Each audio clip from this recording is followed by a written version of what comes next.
Hello and welcome. This is Grant Hughes of Grant Hughes Investigates on YouTube. This channel evaluates all aspects of true crime. As you are aware, videos and live streams in this genre often discuss elements of crime that may be disturbing to some viewers. If necessary, take the precautions needed to avoid these feelings. Factual information related to cases is the key to fostering rational true crime discussions. Fortunately, you will find that here. Please hit the like button only once, share the video, and subscribe if you like my content. Thank you very much for watching.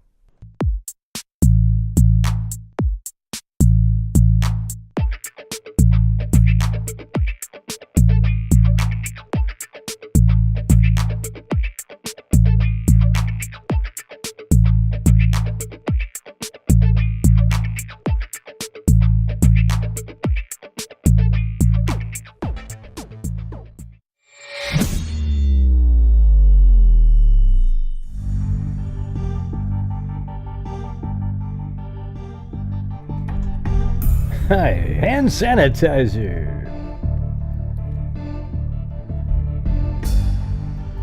There's me, and there's the show. All right. Yeah, let's see. Like right here is the. It's so weird. I made a video today, and it doesn't have some of the stuff's missing on it, even when I opened it back up again. But I think the audio file's still the same.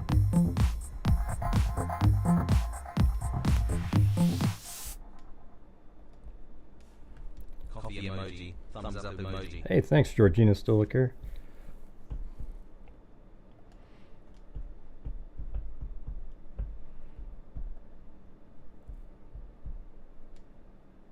I'm just going to see if I can find the video.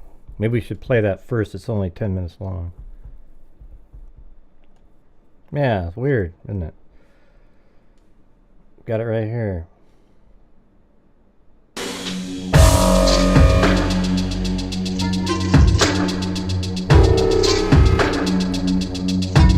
And sent it to Alan. Middle of that with edition, going over those in Hansi. So here we go. This is the highlights. I just wanted to apologize to you.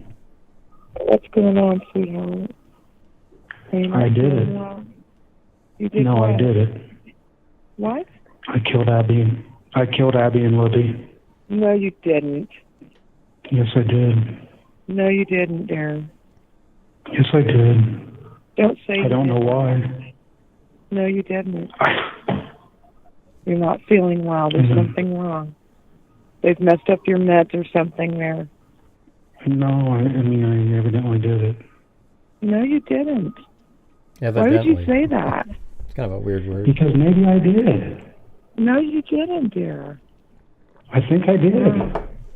No, you didn't. They are screwing with you there, and I'm trying to get to the bottom of it.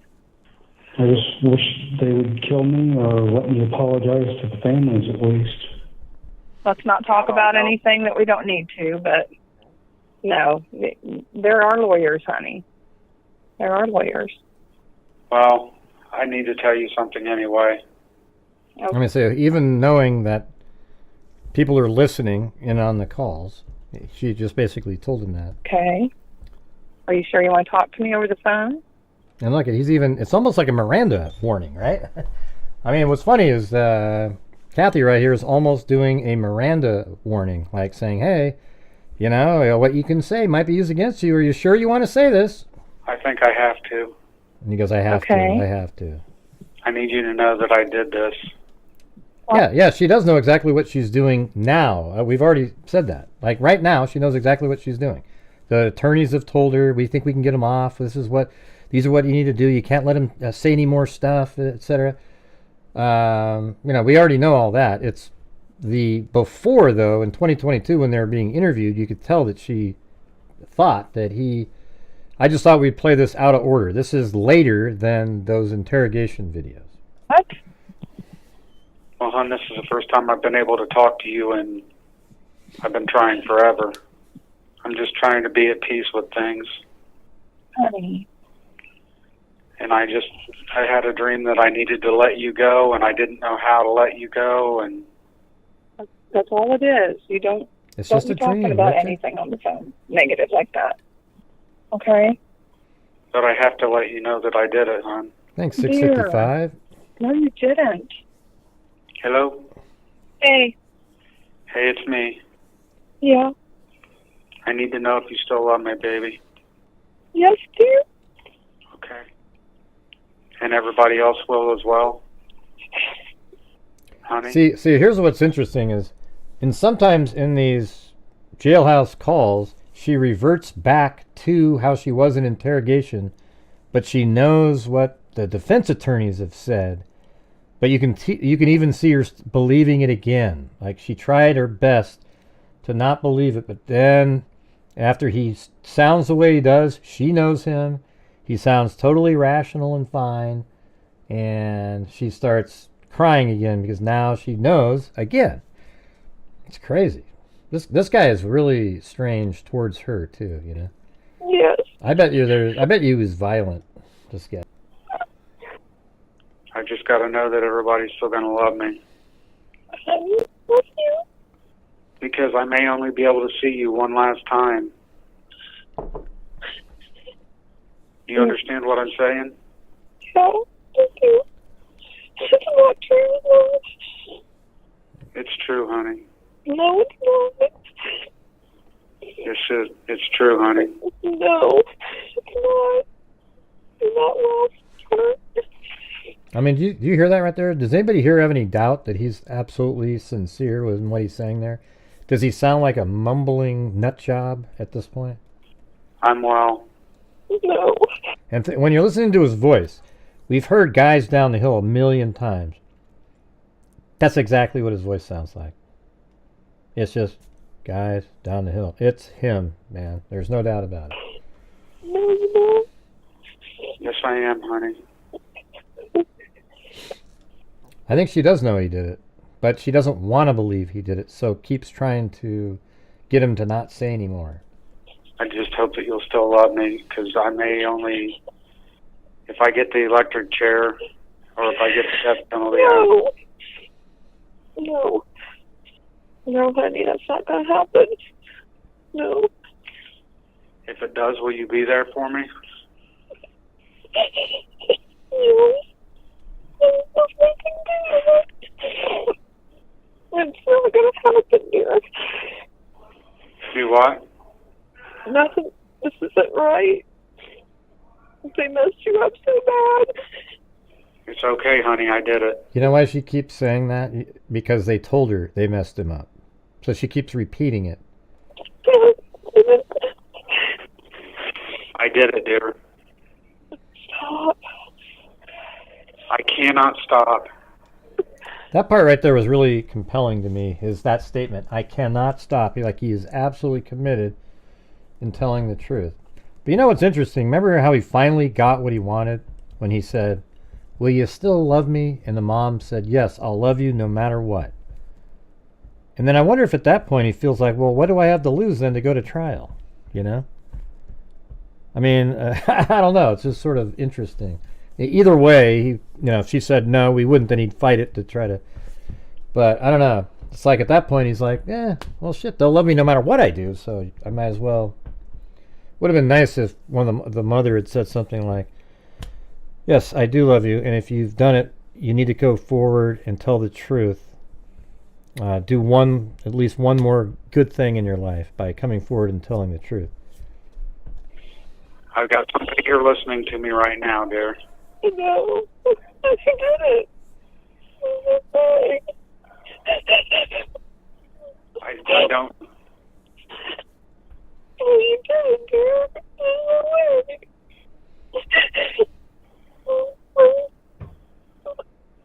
I killed Adam, dear. No, you didn't. Stop. Stop saying that. No, you didn't. I knew I was supposed to let you go. I was trying to let you go. Stop. Dear, we're going to be back together. See, she's like...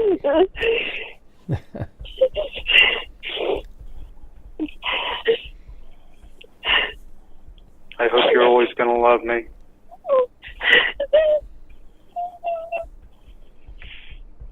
No matter what.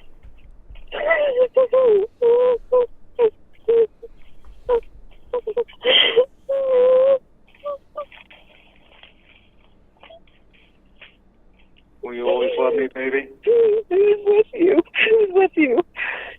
Who's with you? Who's with you? You need to stop talking. If your lawyer's not there, you need to stop talking. Who's with you, honey?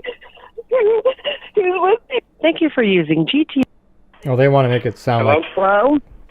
Hi, are you there? Okay, now the conspiracy theorists are going to say that that person there is forcing him to say what he's saying. That's why he mentioned there's somebody here. Yeah, I'm here. Oh, how you doing? Oh, I'm all right, I guess. Yeah. It's good to hear your voice. So did Kathy tell you that I did it, We love you. You know that, don't you? regardless? Try to change the subject. Yes. And do you know if Kathy's okay? Kathy's doing okay. We've been holding each other up. I'm just worried that you guys aren't going to love me because of the fact that I said that I did it. But just saying it doesn't mean you did it. Well, it does when I did. I think they're Couldn't be more clear. just messing with you. No, Mom, they're not. So if I did do it, then you I guys... mean, isn't that great? There, he even denies that they're messing with him. He says, "No, Mom, they're not." With you.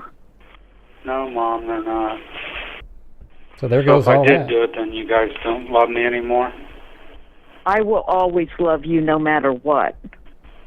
Okay. And that you can count on that. Okay. There's nothing that would make me ever stop loving you. What did you have for breakfast or lunch today? Oh, had some kind of eggs this morning, it looked like. Yeah, on this day, like Kathy was trying to be really upbeat. She was upbeat for like a minute. I cut all that crap out, but she's just upbeat, and he just lays down the hammer. I mean, it just... Yeah. Something fairly normal. So weird talking to you. What, sweetheart? So it's just kind of weird talking to you. Why? Why would it be weird? I don't know, it just is. And I don't know much saying anything, I'm sure. But you know that I done it, right? Yeah. I don't want to talk about that. Isn't that interesting when he says, "You know that I've done it right"? She says, "Yeah." Okay, like, I don't know if anybody else picked that up anywhere, but it says, "But when you know that I've done it," and she's right, and she says, "Yeah." She literally says, "Yeah, I do know that you did it." Yeah. I don't want to talk. Talking to you. Why? Why would it be weird? I don't know. I'm just going back a little bit. And I don't know much saying anything, I'm sure. But you know that I done it, right? Yeah. I don't want to talk about that. Hello? Hello?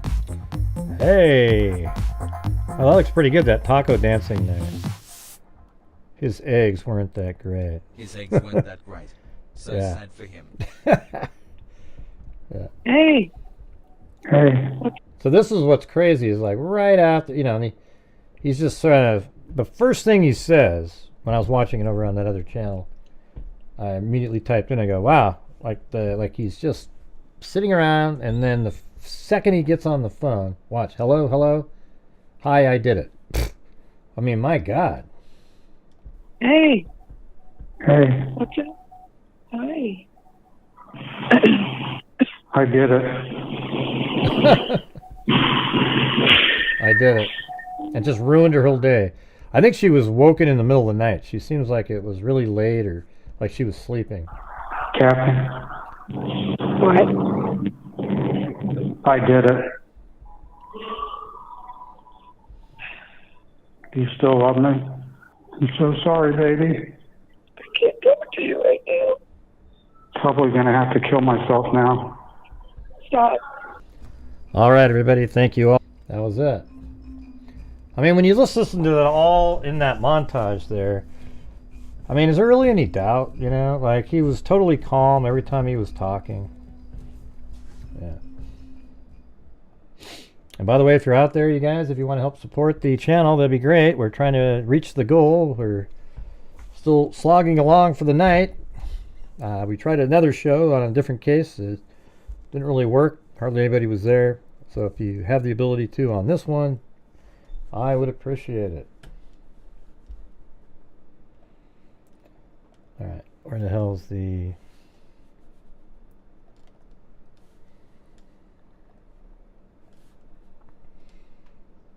Delphi, interrogation. Let's see. Maybe we'll do... Wait, which one was the Holman one? Hold on. What the hell? Oh yeah, that's 13. We'll do them in order. So here's the 13th.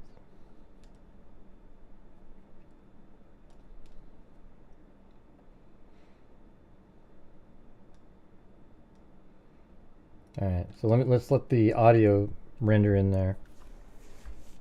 Thank you, Mark.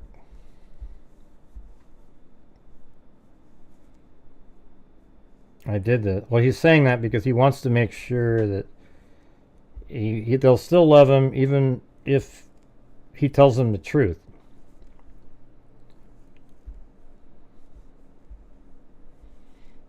Yeah, I think in here he's, you know, it's really kind of interesting because in these interrogations he comes across as somebody you would almost kind of believe, like, wow, he's getting screwed over, right?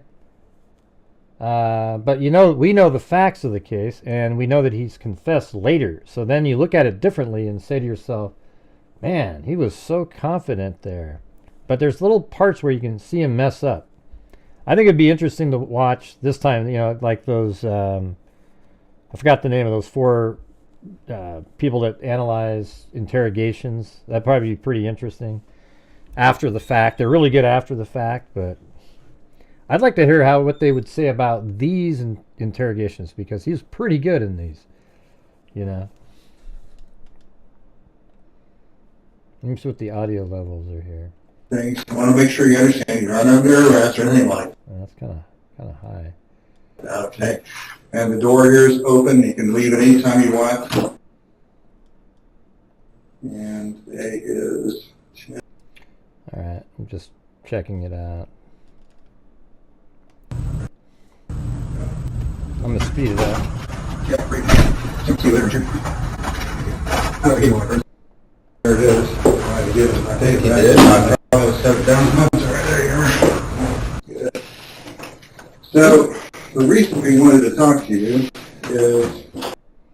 Wait, hold on one second. I want to see if the original is better. Because some people don't know, when they boost the audio, they don't do it right.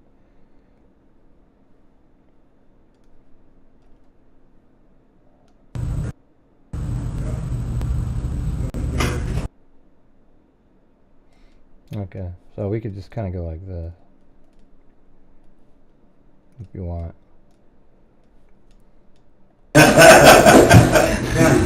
So, but we need to make sure that we go cover a formality here. You know. It's so loud, Jesus. Hardly ever have to lower it. And now we get to the page here where it's at.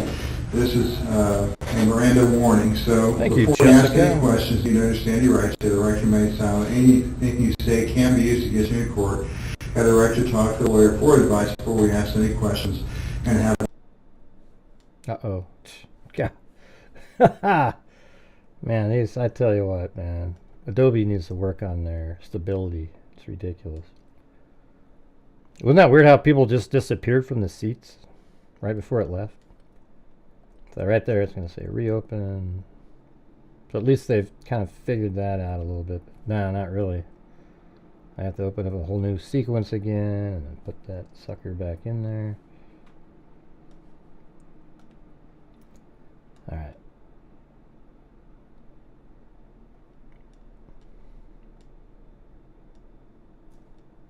And, Appreciate your time in doing that. And as a doesn't that just hurt your ears, kind of? It's just formality, before we talk to anybody about these things, I want to make sure you understand you're not under arrest or anything. I just did it again. You know what? I guess you can't zoom in while it's playing. I just figured that out. Or it'll just crash right in your face. How about I'll just not touch it again after I get it set up? I just want to listen to the whole damn thing. Sorry, guys. Shit, this is stupid.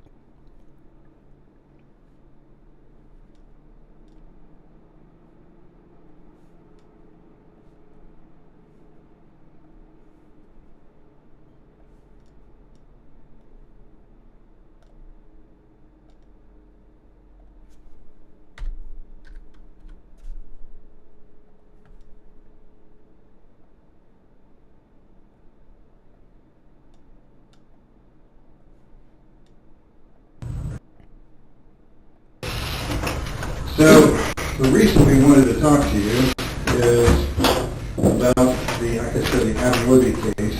Okay. And appreciate your time in doing that. And as a formality, before we talk to anybody about these things, I want to make sure you understand you're not under arrest or anything like that, okay? And the door here is open. You can leave at any time you want. I'll be glad to give you a ride back or whatever. So, but we need to make sure that we go cover a formality here, and I'm going to get to the page here where it's at. This is a Miranda warning. So before we ask any questions, you need to understand your rights. You have the right to remain silent. Anything you say can be used against you in court. You have the right to talk to a lawyer for advice before we ask any questions and have it with you during questioning. If you cannot afford a lawyer, we'll be appointed for you before any question if you wish. If you decide to answer questions now without a lawyer present, you have the right to stop answering any time. You also have the right to stop answering any time you talk to a lawyer. Now, like I said, you're not under arrest, so I just want to make sure you understand those rights. Down here at the bottom it says, I read this statement of our rights and understand our rights. I do not want a lawyer at this time, and I understand what I am doing. No problem. Yeah, so these are like people have sent in requests to get these exhibits. Tom Webster is the one that got these batches. Nobody owns these videos. They're, state video. They're just videos that part of the exhibits from a trial. And when I get mine, I'm sure I'll play. I ordered a whole bunch of stuff, including these, but I also got like, I asked for like 30 different things. I want like Betsy Blair's Fitbit, etc. Promises are threats have been made to me, and no pressure or coercion of any kind has been used against me. All right, let's get some coffees and some members. Come on, you guys. Need a signature that we charge. Okay. Okay. Now, this is a formality we take care of whenever we talk to anybody. I'm going to get past the signatures and all that. Done when initially you had talked to Lieutenant Doolin, and according to Lieutenant Doolin, the information he got to you from you was that you were on the trail between 1:30 and 3:30. Does it make any sense?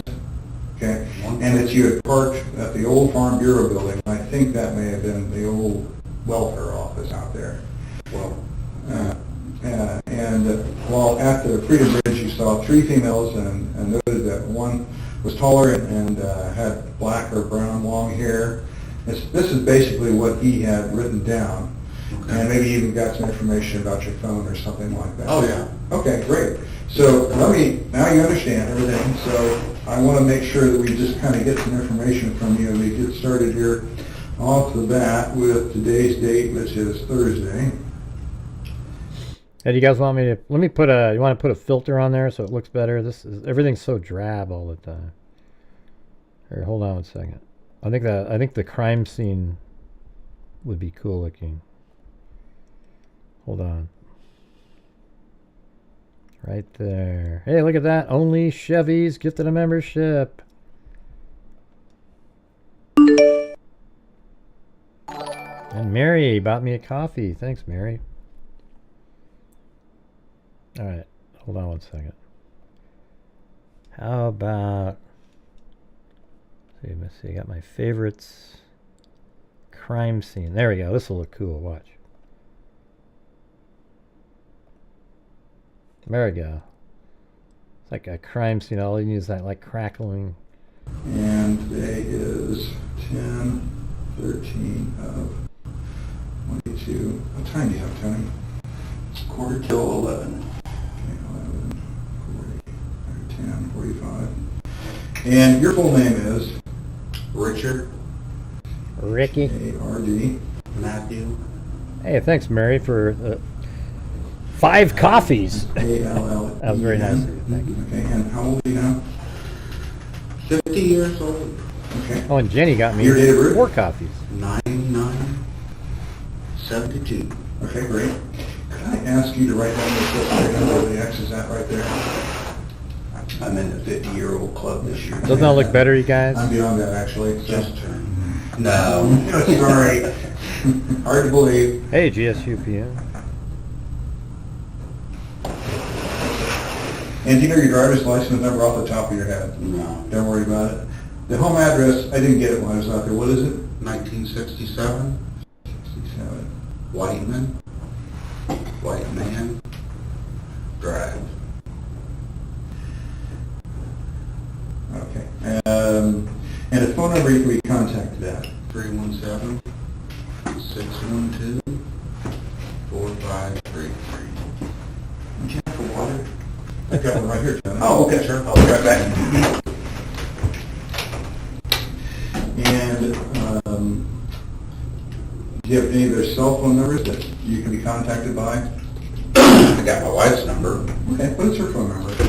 317-612. Hey, by the way, since this is, we can do the same thing. Why not speed it up a little bit and just, these are like an hour and some odd minutes, but we could do, let's just see something. It'll be funny at first, but if I do, let's see, because it'll sound the same. It'll just be, you get the information quicker. Like, how about 1:30, right? So then you play it. Hujaka, F-O-O-J. Yeah, there you go. Let's see. What's it called? Pitch. There it is. Pitch shifter. You know what? Forget it. I'm not going to do it. I want to hear what he sounds like the right way. 4753. Okay. Never dial numbers anymore. You don't, I know I don't use it very often.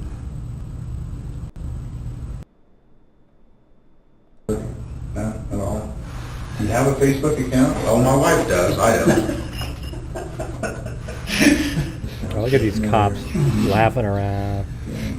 They all know he's the killer at this point. Okay. And does she post often? Things like, She's on there all the time? and she does. Okay, all right. So what is your marital status? Married. Married, okay. And have you been married before? No. Okay. Number of children, we were talking about your kids, your daughter. Yeah, it is weird how in the interrogation, if you were just looking at it, you'd think, man, he's getting screwed over. Yeah, there's a few red flags in there that you kind of have to, you can see him, but he can really act. What's your name again? Reck. Oh, my daughter. Rick Jr. No, B-R-I-T-T-A-N-Y.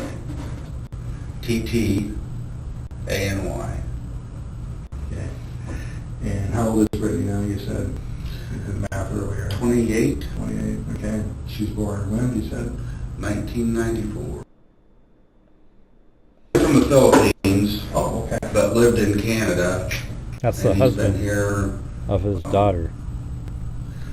shortly before they got married, so around 16, maybe 15. Welcome, Ultimate Ninja. I don't know. They got married in 17. What's his name? Paulo, P-A-U-L-O. Okay. P-A-U-L-L? Oh, I put another one. P-A-U-L-O. I got it. Okay. All right. So, but he lived here for a while. So I never sons of Panthers being around here. No, not around here. Around here? No. who's somebody else? She was already up in Napanee when she met him. Oh, I see. Okay. All right, graduated from high school where at? North Miami.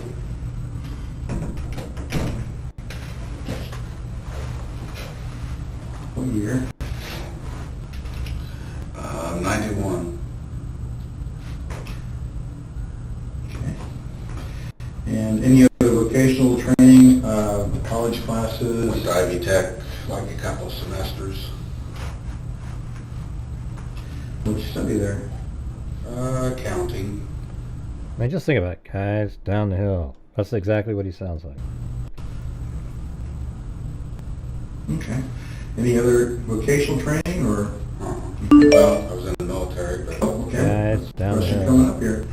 Were you involved in any fraternal organizations, clubs, or Hey, athletics, thanks, or anything Lisa. like that in school? I did some track here and there. I did football for like a year, but nothing serious. No, it's in a different interview. Any clubs or National Honor Society or something like that? Oh, no. No, she said that he didn't tell her he was on the bridge. And that Tom guy said, oh, you guys were all wrong out there. And then he actually caught himself being wrong himself after she did say exactly what people have said that she said. Sorry. Military service, so what branch? National Guard, Army National Guard.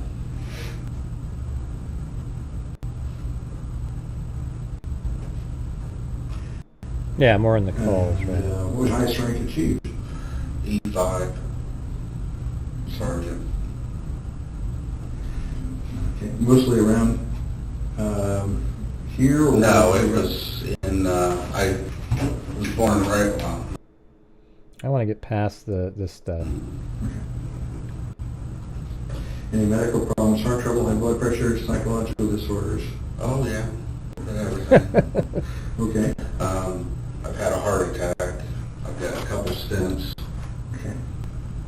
and How long ago was your heart attack? I think it's 2010. All right, you guys, I know it's a later show, but if you're out there and you can support the channel, we're trying to, I did an earlier show, just collapsed right out of the gate, so if we can try to reach the goal, help support the channel tonight, that would be awesome, because these you know, every night I do these 3-hour shows, and you guys are the sole source of income on the shows. There is no ad revenue to speak of on the live streams. So if you have the ability to, I would appreciate it. And I've got some coffees and a couple super chats in there, maybe get some channel memberships, etc. Thank you, freaks. Okay, you were 40. 37. Don't call me a freak. Mm-hmm. And, Peru was the district manager that I interviewed, but Peru was the furthest western store that he had, or closest to me. So that's where I was going to be working, and it just didn't work out the way that I thought it was long term. I mean, I was there several years, but I wanted to, they had a training position, a managerial training position. I felt sorry for her in this interrogation long with story Holman. short, That's about it. and put in the transfer back, and like I said, I'm 16, Thanks, Mark, again. I'm going to say around Appreciate 16, 17, somewhere. all right.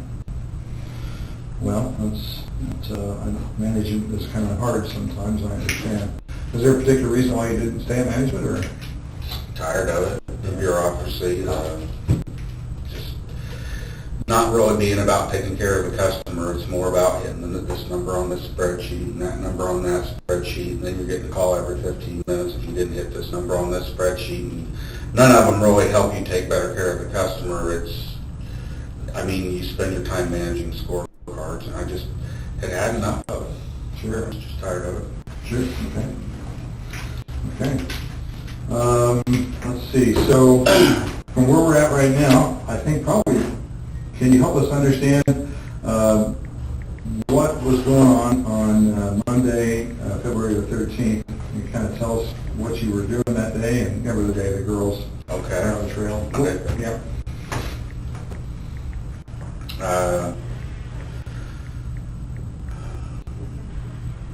went over to my mom's in Peru, Mexico, earlier in the day. I think my mom had hip surgery back then or something, but regardless, my wife was working, so I went over there and spent the day, not the day, I spent the morning with them. My sisters come over and they were going to go eat lunch and stuff, and I wasn't about that, so I went home, and I remember it was a fairly warm day, or warmer than normal, so I think I just put a jacket on and went back out to the trails. Usually when we go, we walk down to High Bridge and walk back and walk down. A fairly warm day, or warmer than normal, so I think I just put a jacket on and went back out to the trails.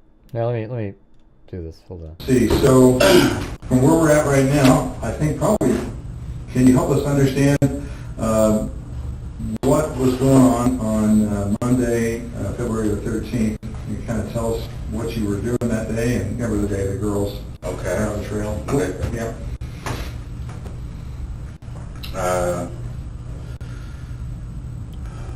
Hey, thanks, Dre. I went over to my mom's in Peru, Mexico, earlier in the day.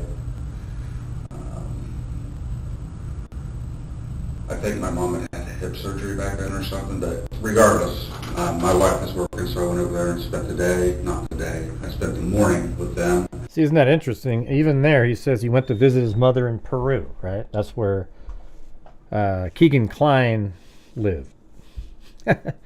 I'm never going to let that go, man. If that, like, in 20 years, I'm going to say, God, I think he was talking to Keegan Kline, the Anthony Shots profile person who knew that Abby and Libby were going to be there that day. That's what I think. Because Jerry Holman, when I interviewed him, said we believe they went out there to meet the Anthony Shots profile. So doesn't it stand to reason that Keegan Kline or anybody else that was using that knows that they're going to be there? I mean, it's amazing.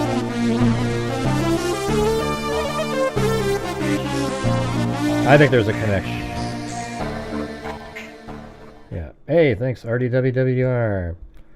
My thing is this, is like, he is the person, Keegan Kline's account, police believe, knew that Abby and Libby were going to be there. So, it's like at that point, you say, well, and then Richard Allen says he goes to Peru the very same morning. Don't you find that strange? Not really too coincidental. It's just like, that's one of those ones where you just go, that's crazy. And then he goes out there and they're there, and one of the girls said he had his head down and he looked like he was on a mission. And then Betsy Blair said it looked like he was looking for a particular person and I wasn't that person. I mean, that means, their observations were that he was trying to go do something, meet somebody out there. So how would he have known that Abby and Libby were going to be there? Is there something connected to the Keegan Kline account? See, there you go. That's all I'm saying, you guys. They can find no evidence that connects them, but I think there is something out there that's never been discovered. And look at this guy's personality here. He could sell ice. I mean, he could, never mind. He could sell swampland to anybody. I mean, it's just, this guy, he knows he killed him in this video right here, and he's acting totally normal, My sisters come over and they were going to go eat lunch and stuff, and I wasn't about that, so I went don't know. home. I don't have that information. It's just one of those things I can't let go. And I remember it was a fairly warm day, or warmer than normal. Yeah, that's what I was thinking. Maybe stop by to have a beer with, maybe you said that on one of those I think I just put a jacket on and went back had a out beer to the trails. with Keegan. Usually when we go. So, I mean, just look at it like that. He goes to Peru. His mom wanted to have lunch. And by the way, his story is exactly the same to Dr. Walla as this one right here. He just adds in the part where he did kill the girls. He said exactly the same thing. Except he didn't mention drinking the beer. We walked down to High Bridge and walked back and walked down the other side and come back. I mean, it wasn't a ritual, but I remember walking down, A beer down to the for 3 or bridge. 6. Yep. He had a 6-pack. The times, it was... And thank you, I left GSU my PM. mom's, it was GSU PM up there with the cat eye donation. Thank you so much. That actually beat the entire last show's revenue. probably around 11:15. The one earlier, just a few minutes ago. So I think I would have been out there Guys, down the hill. because I didn't do anything else. It would have been around noon, I thought. Here, let's see what that sounds like. Hold on a second. I've got it right here.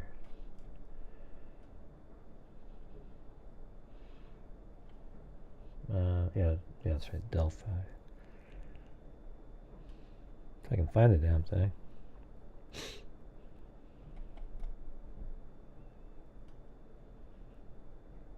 There it was.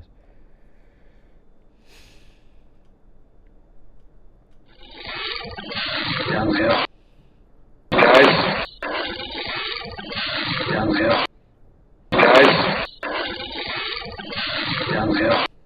Guys. Yeah, man, to me it's just absolutely consistent with. It's not a huge sample size, but that's what he sounds like. It's also metallic-y because they edit the... When I was out there. Guys, down the hill. Walked down to High Bridge. Always went out just a little ways. Not all the way. High Bridge. He does say down, right? The word down, let's see. Because I didn't do anything else. It would have been around noon, I thought, is when I was out there. Walked down to High... Maybe it's very interesting to take, if you can find all the words and put it together. See what it comes up to. High Bridge. Always went out just a little ways. Not all the way. Went out a little ways and watched the fish. What's that thing called that's high? See Oh, a any hill. fish down there because I like fishing. And walked back and sat on the... when you turn around and go down the other fork, there's a bench that overlooks and... Wait, he just said go down, sat there didn't for a few minutes. There's a bench that overlooks and... High Bridge. Always went out just a little ways, not all the way. Went out a little ways and watched the fish. He did say he went out a little ways and watched the fish. See if I seen any fish down there because I like fishing, and walked back and sat on the... And see, you know that's completely bogus, right? I mean, the water was muddy.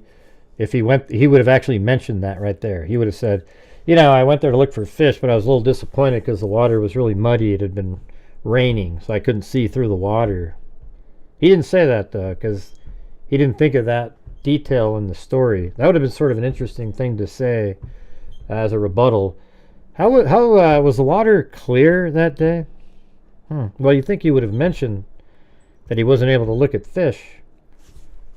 When you turn around and go down the other fork, there's a bench that overlooks, and sat there for a few minutes and walked down the...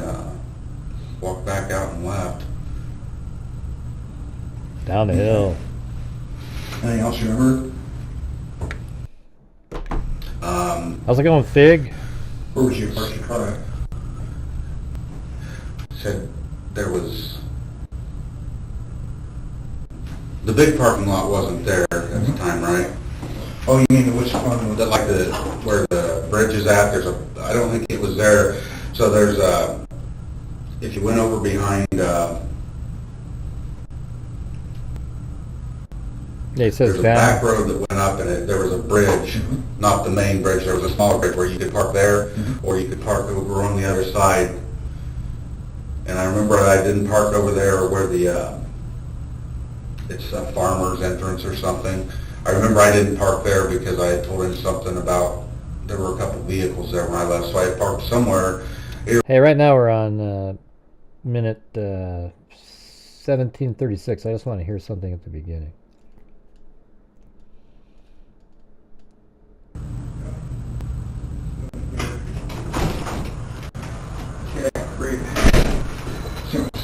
Richard. Thank you. I don't know if I gave you one of my cards. There it is. I think you did. I probably set it down. It's right there. Huh. I was hoping like he'd say, guys, how what's going on? I think people that say it, guys, like that, how he said it, probably naturally say that a lot. I wonder if out in the lobby he'd use that term. Where the bridge is at, I don't think it was there. So there's if you went over behind, there's a back road that went up, and there was a bridge, not the main bridge. There was a smaller bridge where you could park there, or you could park over on the other side. Tracy, they don't do that, okay? They were just trying to remove the background sound. In fact, you can just boost up the audio in the video that was just released. It sounds exactly the same. I think it's even better. And I remember I didn't park over there where it's a farmer's entrance or something. I remember I didn't park there because I had told him something about there were a couple vehicles there when I left, so I parked somewhere, either parked over on the bridge side or... See, he was talking about Mears property right there, which is, let's go over there.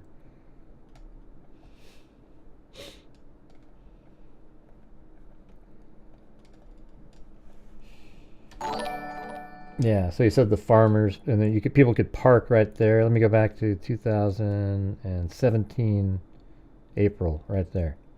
So right here is where people would park.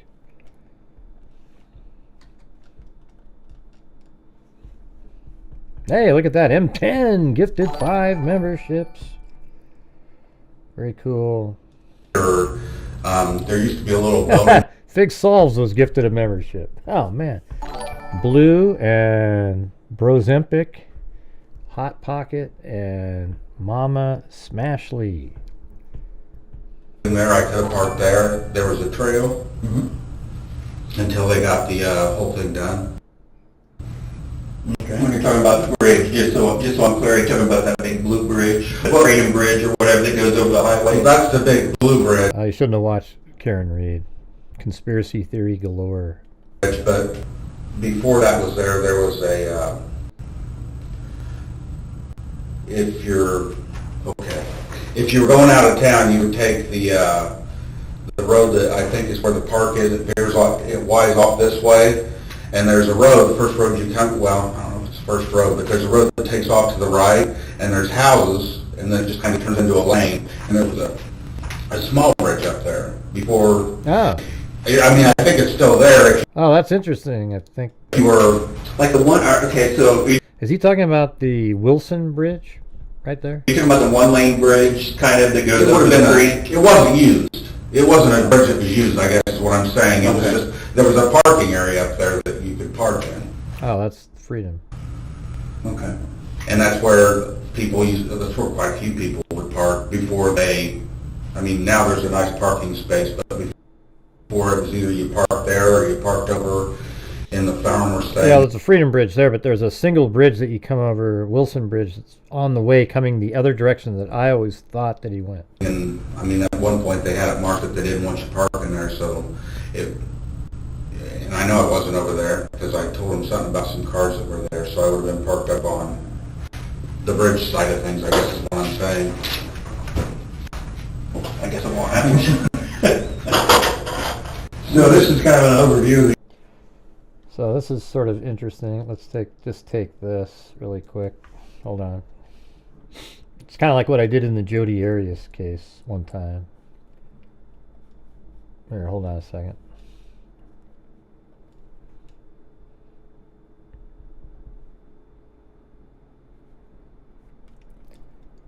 File, new. I'll make it like 1500 by 1500. And put it in there. It's gonna look crazy, but let me get rid of, let's see, edit, transform, rotate. So that's the bottom of it. Then you can do edit, transform, skew, then you can sort of get it so, try to make it square.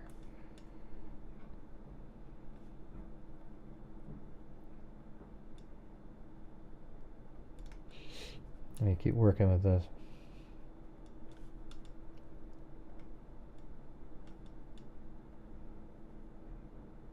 Yeah, that's pretty good.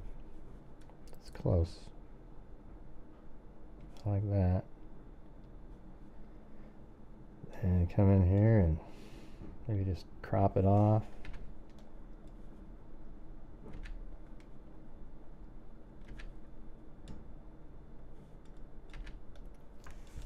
And then edit, transform, scale. I think if I hit the shift key, you can go.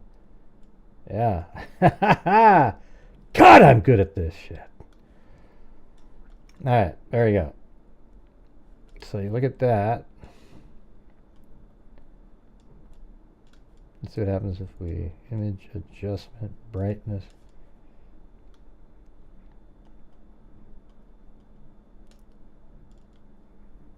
There, okay, see that?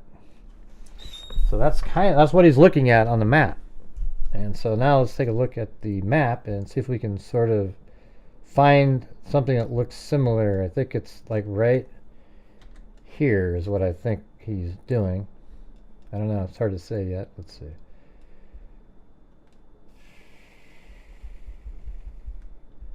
Wow, is that just like a... I don't know if it's a really big thing that it's cut out to, or is that right there? I mean, it's sort of interesting.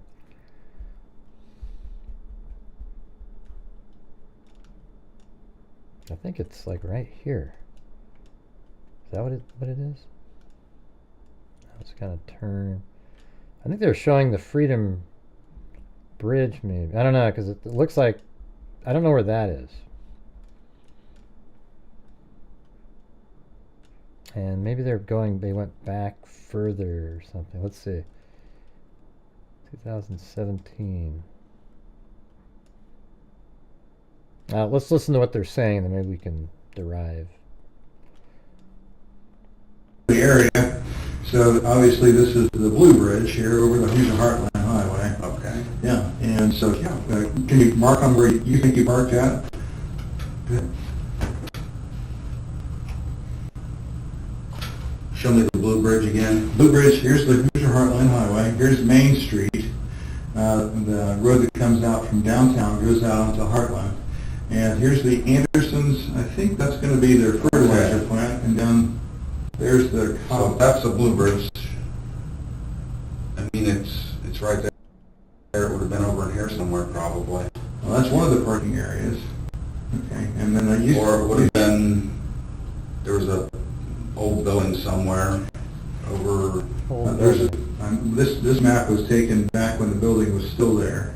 And this is the building that was on the bridge, the trail side of the bridge. Okay. So down up You here. went this way, I think you went down this way and like There's went an underpass or something? Yep, Yeah. that's right. And then there's a building right there, if you can see it.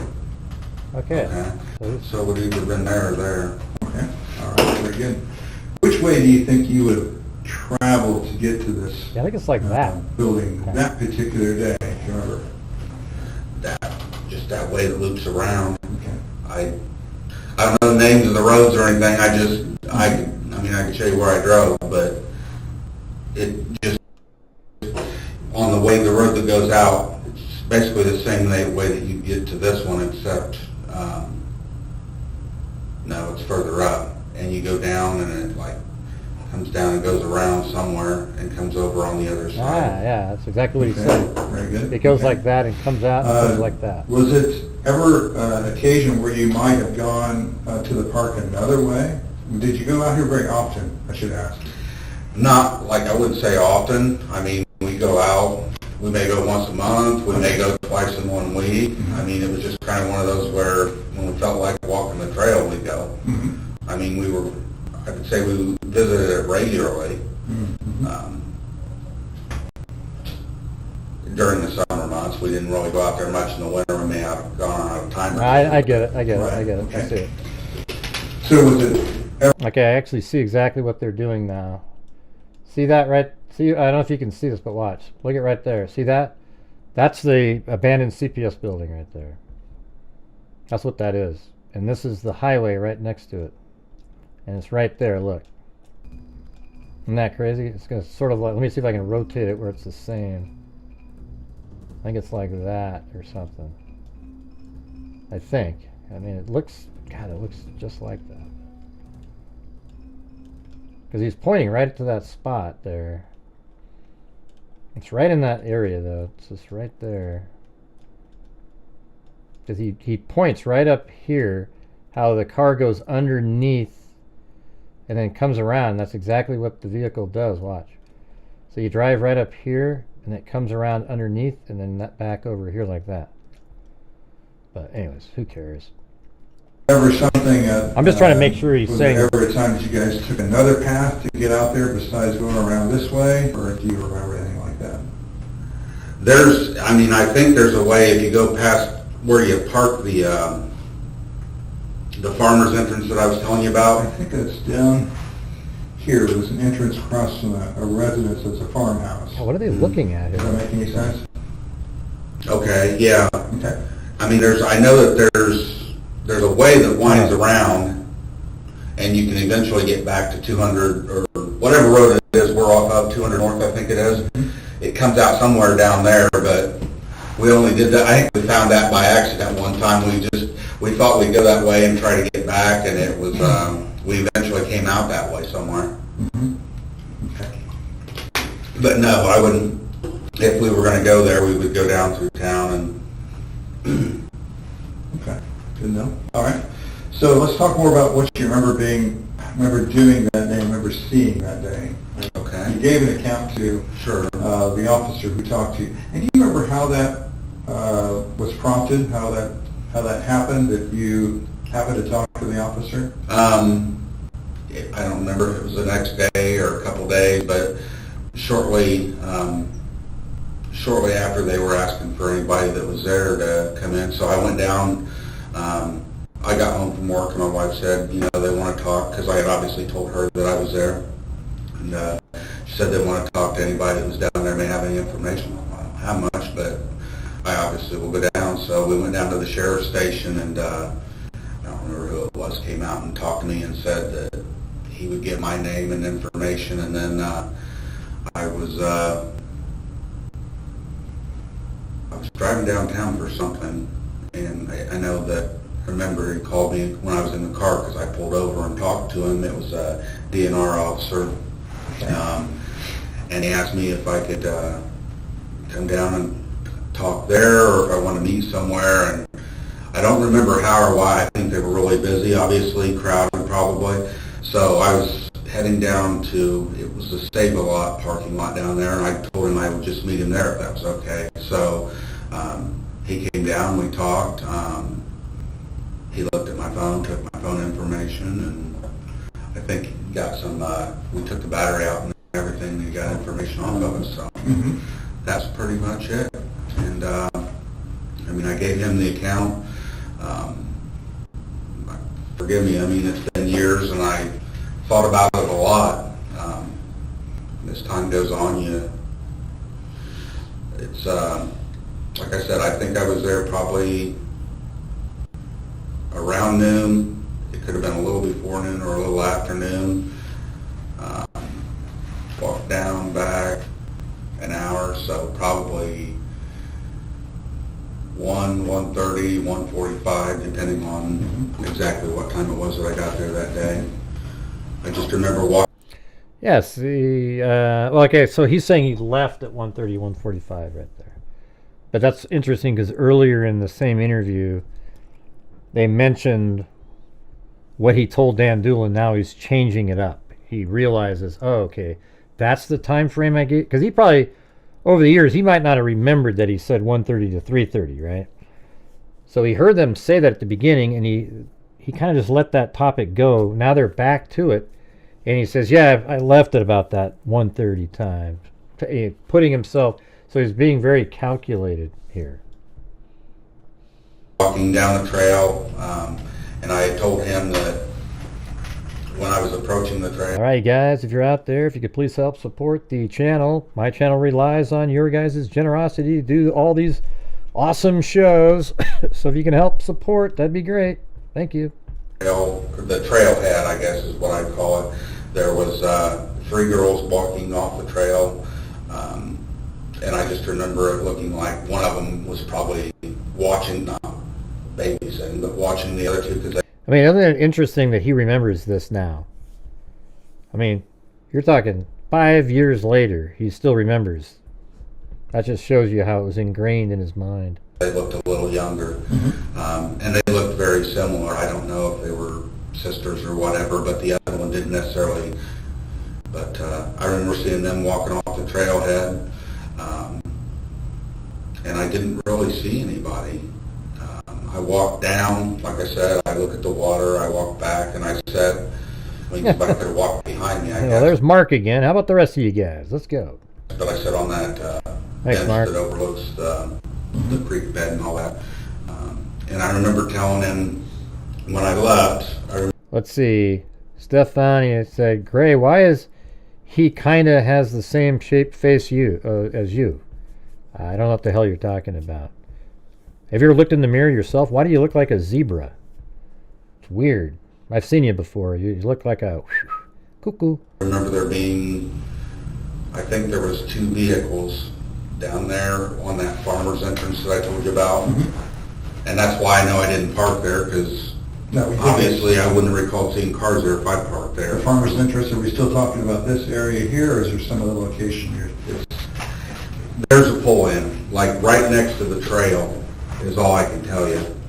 There's a pull-in right next to the trail, and a trail actually leads up to the trail. Yeah, it's hard to see from here, but I think this is what's called the old Mears. Probably. There was.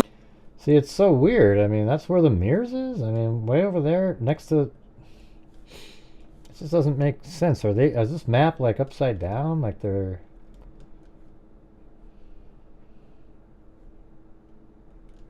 I mean, why are you talking about the Mears? Mears is way over here.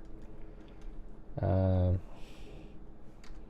mean, it's like they keep pointing to the same spot for everything.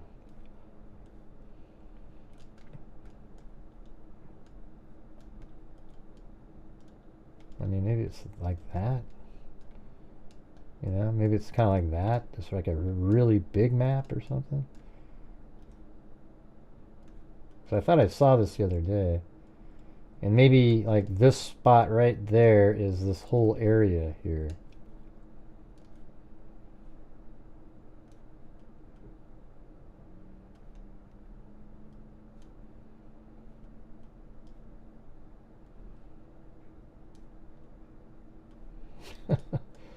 And then maybe that part is like right here.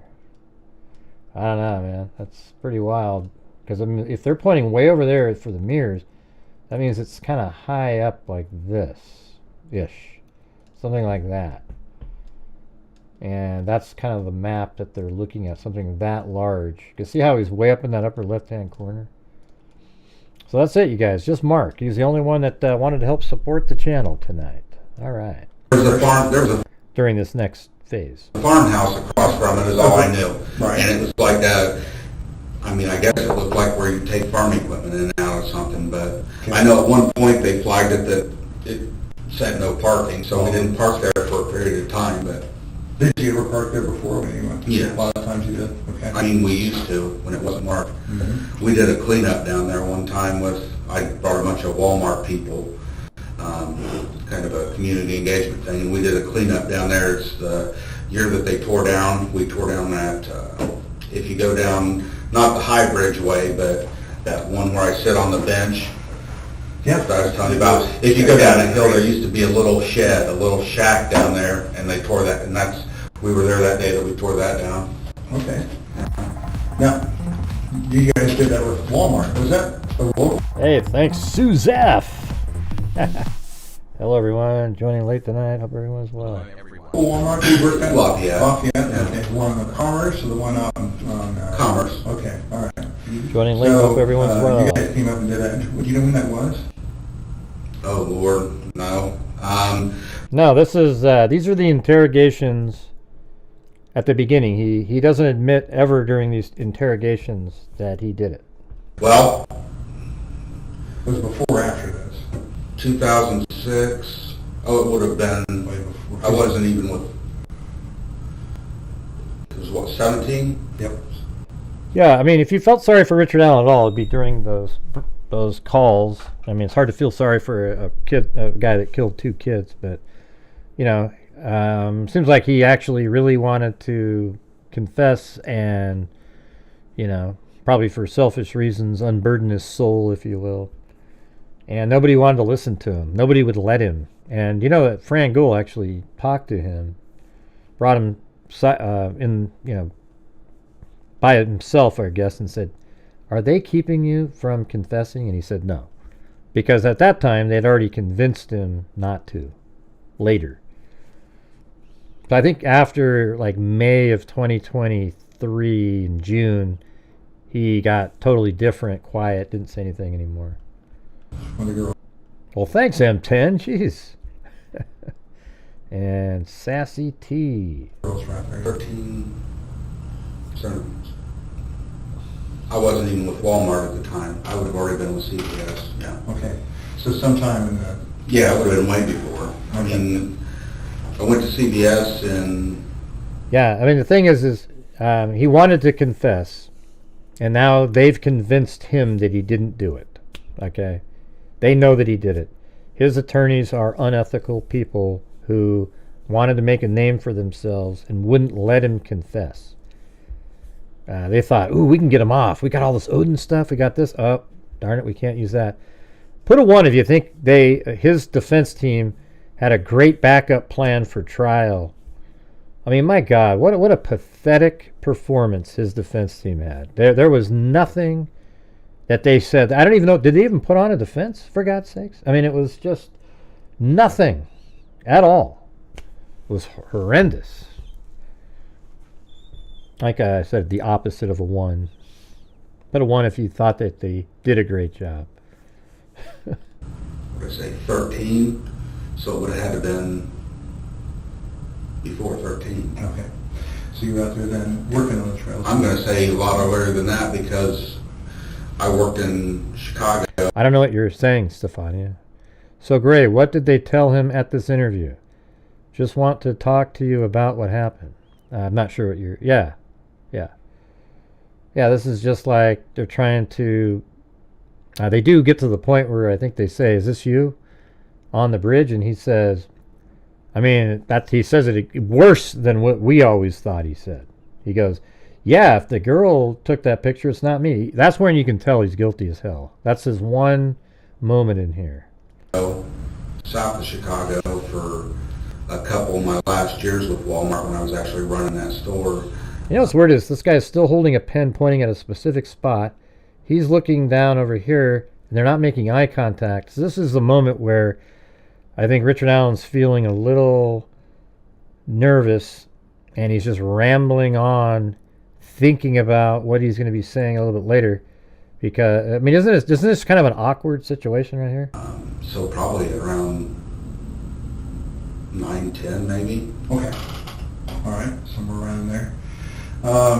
So you were working out there in trails. Had you been familiar with the trails before then? Was there a time that you had been out trails before that?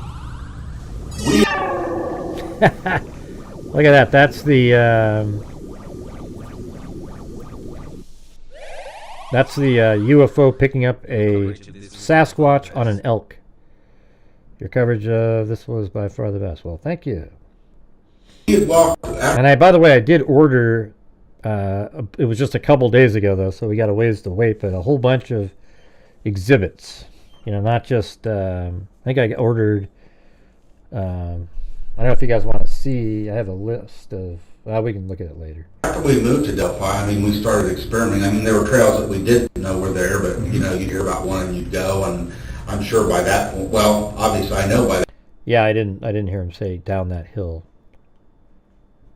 I didn't hear him say it. By that point I knew about them because that's how I don't know how I got. Just a couple of minutes ago, do we have to go back and listen now? We Lafayette. Lafayette, Yeah. okay. One on Commerce or the one on Commerce. Okay, all right. So you guys came up and did that. Do you know when that was? Oh, Lord, no.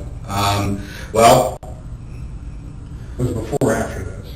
2006. Oh, it would have been. Way before. I wasn't even with. It was what, 17? Yep. When the girls were out there. 13. 17. I wasn't even with Walmart at the time. I would have already been with CVS. Yeah. Okay. So sometime in the... Yeah, it would have been way before. I mean, I went to CVS in, what did I say, 13, so it would have had to been before 13. Okay. So you were out there then working on the trails? I'm going to say a lot earlier than that because I worked in Chicago, south of Chicago, for a couple of my last years with Walmart when I was actually running that store. So probably around 9, 10 maybe. Okay. All right. Somewhere around there. So you were working out there in trails. Have you been familiar with And thanks again, Bucolic Buffalo. I like that name. Yeah, I remember that name's just one of the ones that sticks out. the trails before then? Was there a time that you had been out trails before that? We had walked, after we moved to Delphi, I mean, we started experimenting. I mean, there were trails. I don't think that those people that do those shows where they analyze body language, those four guys, I think they're being disingenuous if they think they're picking up on a lot of stuff here. You know, I think he's really comfortable, and there's just a few moments, but I think they would have to admit that he's pretty sneaky, this guy. We did know we're there, but, you know, you'd hear about one and you'd go, and I'm sure by that point, well, obviously I know by that point I knew about him because that's how I don't know how I got associated with the Dan something or other that runs the Erie, I think it was Dan. McCann. Run like the Erie Canal thing, and McCain. Yeah, okay. I don't remember how I became acquainted with him, but I asked him, because at Walmart, you know, as a leader, they always want you to be involved in the community, and I mean, it's a good thing, Sure. but you can also give money to, like, so, because we brought so many people out for that event for a day. Yeah, the thing about just talking too much, that's when somebody's nervous, but he pulls it off pretty well, though. We had so many hours, and we were able to donate money because of that from Walmart to the Erie Canal Foundation or whatever. So we worked. I guess the question is, yeah, I had been on the trails before that day, and we worked.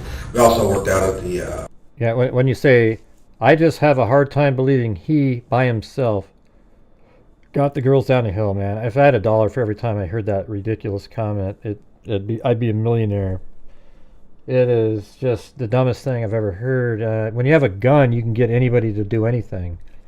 So he pulls out a gun and he tells them to go down the hill, and they go down the hill. It's that simple. He's the one that got him to undress with the gun. There wasn't one single solitary man acting alone with dexterity, trying to take their clothes off and everything like that. He just had them do it at gunpoint the whole time. He even had Abby redress herself at gunpoint at the end. And then I think he changed his mind on her. And I think her killing is what really made him do all the confessions and everything while he was in the prison there. That's what I think. I think he wanted her to, he was going to let her live. And he let her redress herself. And then he realized, well, man, I work at CVS Pharmacy. I'd have to move or something. And then he took his own selfishness is the reason he killed Abby. Libby, I think he was sort of angry at something. Abby, he, you know, even let her put her shoes on, for God's sakes. You know, it's just really strange. You literally saw what video? Who are you talking about? Let's see.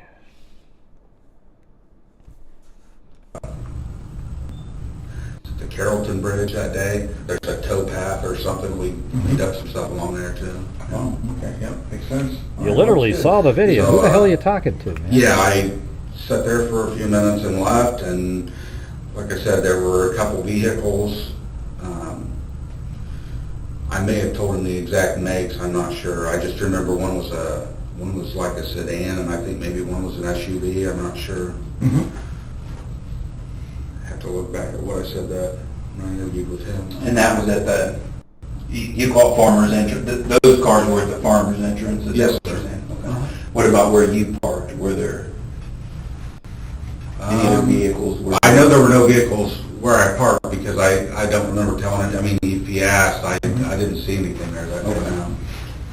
Okay. A lot of people would park at that farmer's entrance because I'm thinking that was probably when they didn't really want you parking there, and that's probably why I didn't park there. But it's much closer to the trails, so a lot of people like to park there. You walk in and you're actually like halfway through the trail, so you can walk one way and the other and leave. But I know at one point, like I said, they didn't want you parking there, so we didn't.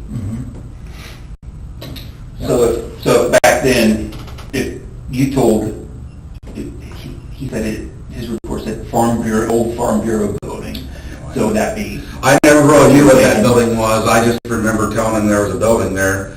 And if that's where I told him I parked, then that's probably where I parked. Because we, like I said, we would either park, obviously the farmer's entrance was always the most convenient, but there was a bridge, a small bridge before the blue bridge. I probably, I don't even know if I got this right. This is Anderson's? Yes. So there was a little tiny, it used to be like a one-way bridge. It wasn't even a road anymore. Like, you could either go towards the blue bridge or you drive under it too?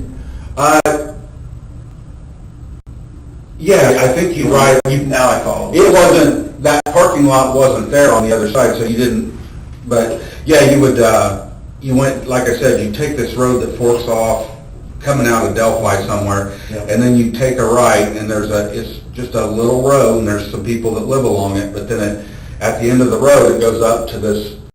It goes up to the Mears property where right across, because it goes down and then up, and you park right across from the Mears property.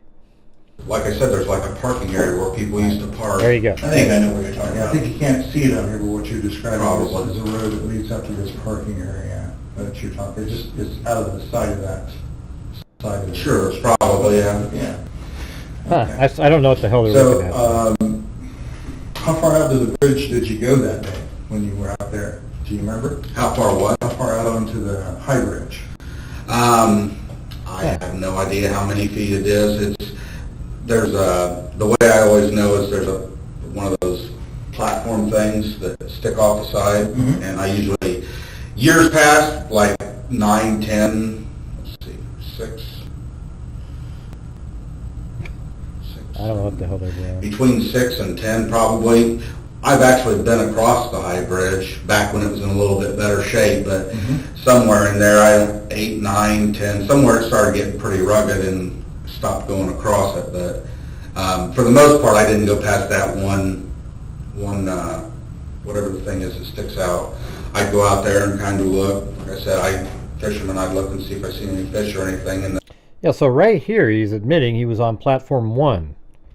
Okay, that's what he's saying. He was standing on platform 1, and if you guys remember at trial, that's where Betsy Blair saw the bridge guy, aka Richard Allen, standing exactly at the time he would have been there. Because remember, Richard Allen parked probably around 129, walked by the girls at like 134, 11-minute walk to the bridge would be 145. Betsy Blair drove by the Hoosier Harvest Store at 146, I think. Parked, probably got out at 147. Richard Allen said he was looking at fish, so he didn't just turn around and run back. And even if he ran, he would still pass Betsy Blair, but she didn't see him. So she walked all the way down to the bridge, and there is Richard Allen standing exactly where he said he was standing. And that's the thing, if you put all those pieces together, that is Richard Allen that Betsy Blair saw. There's no doubt about it whatsoever, even though her description's different a little bit, because Richard Allen, she was 110 feet away, not 50 like she said. then I went back the other way. Yeah, I think those were back in the day, if a train was coming and you were out there, that Yeah. you could possibly at least get out of the train's way. Exactly. I don't think I would still want to be on it when a train came. Exactly, yes. Yeah. So yeah, that day I don't remember what year it was, but it was well before 16, 17. I don't know, just decay. Sure, absolutely, yeah. Well, actually, in this one, he's saying he left by 1:30, 1:45 after hearing at the beginning. See, that's where these officers kind of screwed up a little bit. They shouldn't have told him that he told Dan Doolin he was there from 1:30 to 3:30. Because then he was able to tailor it and say, well, no, I left by about 1:30, 1:45. So if you were parked there, and correct me if I say anything. The bridge? Over here, in that building, I'm sorry. So if you're parked there, how did you get on the trail? Where did you walk?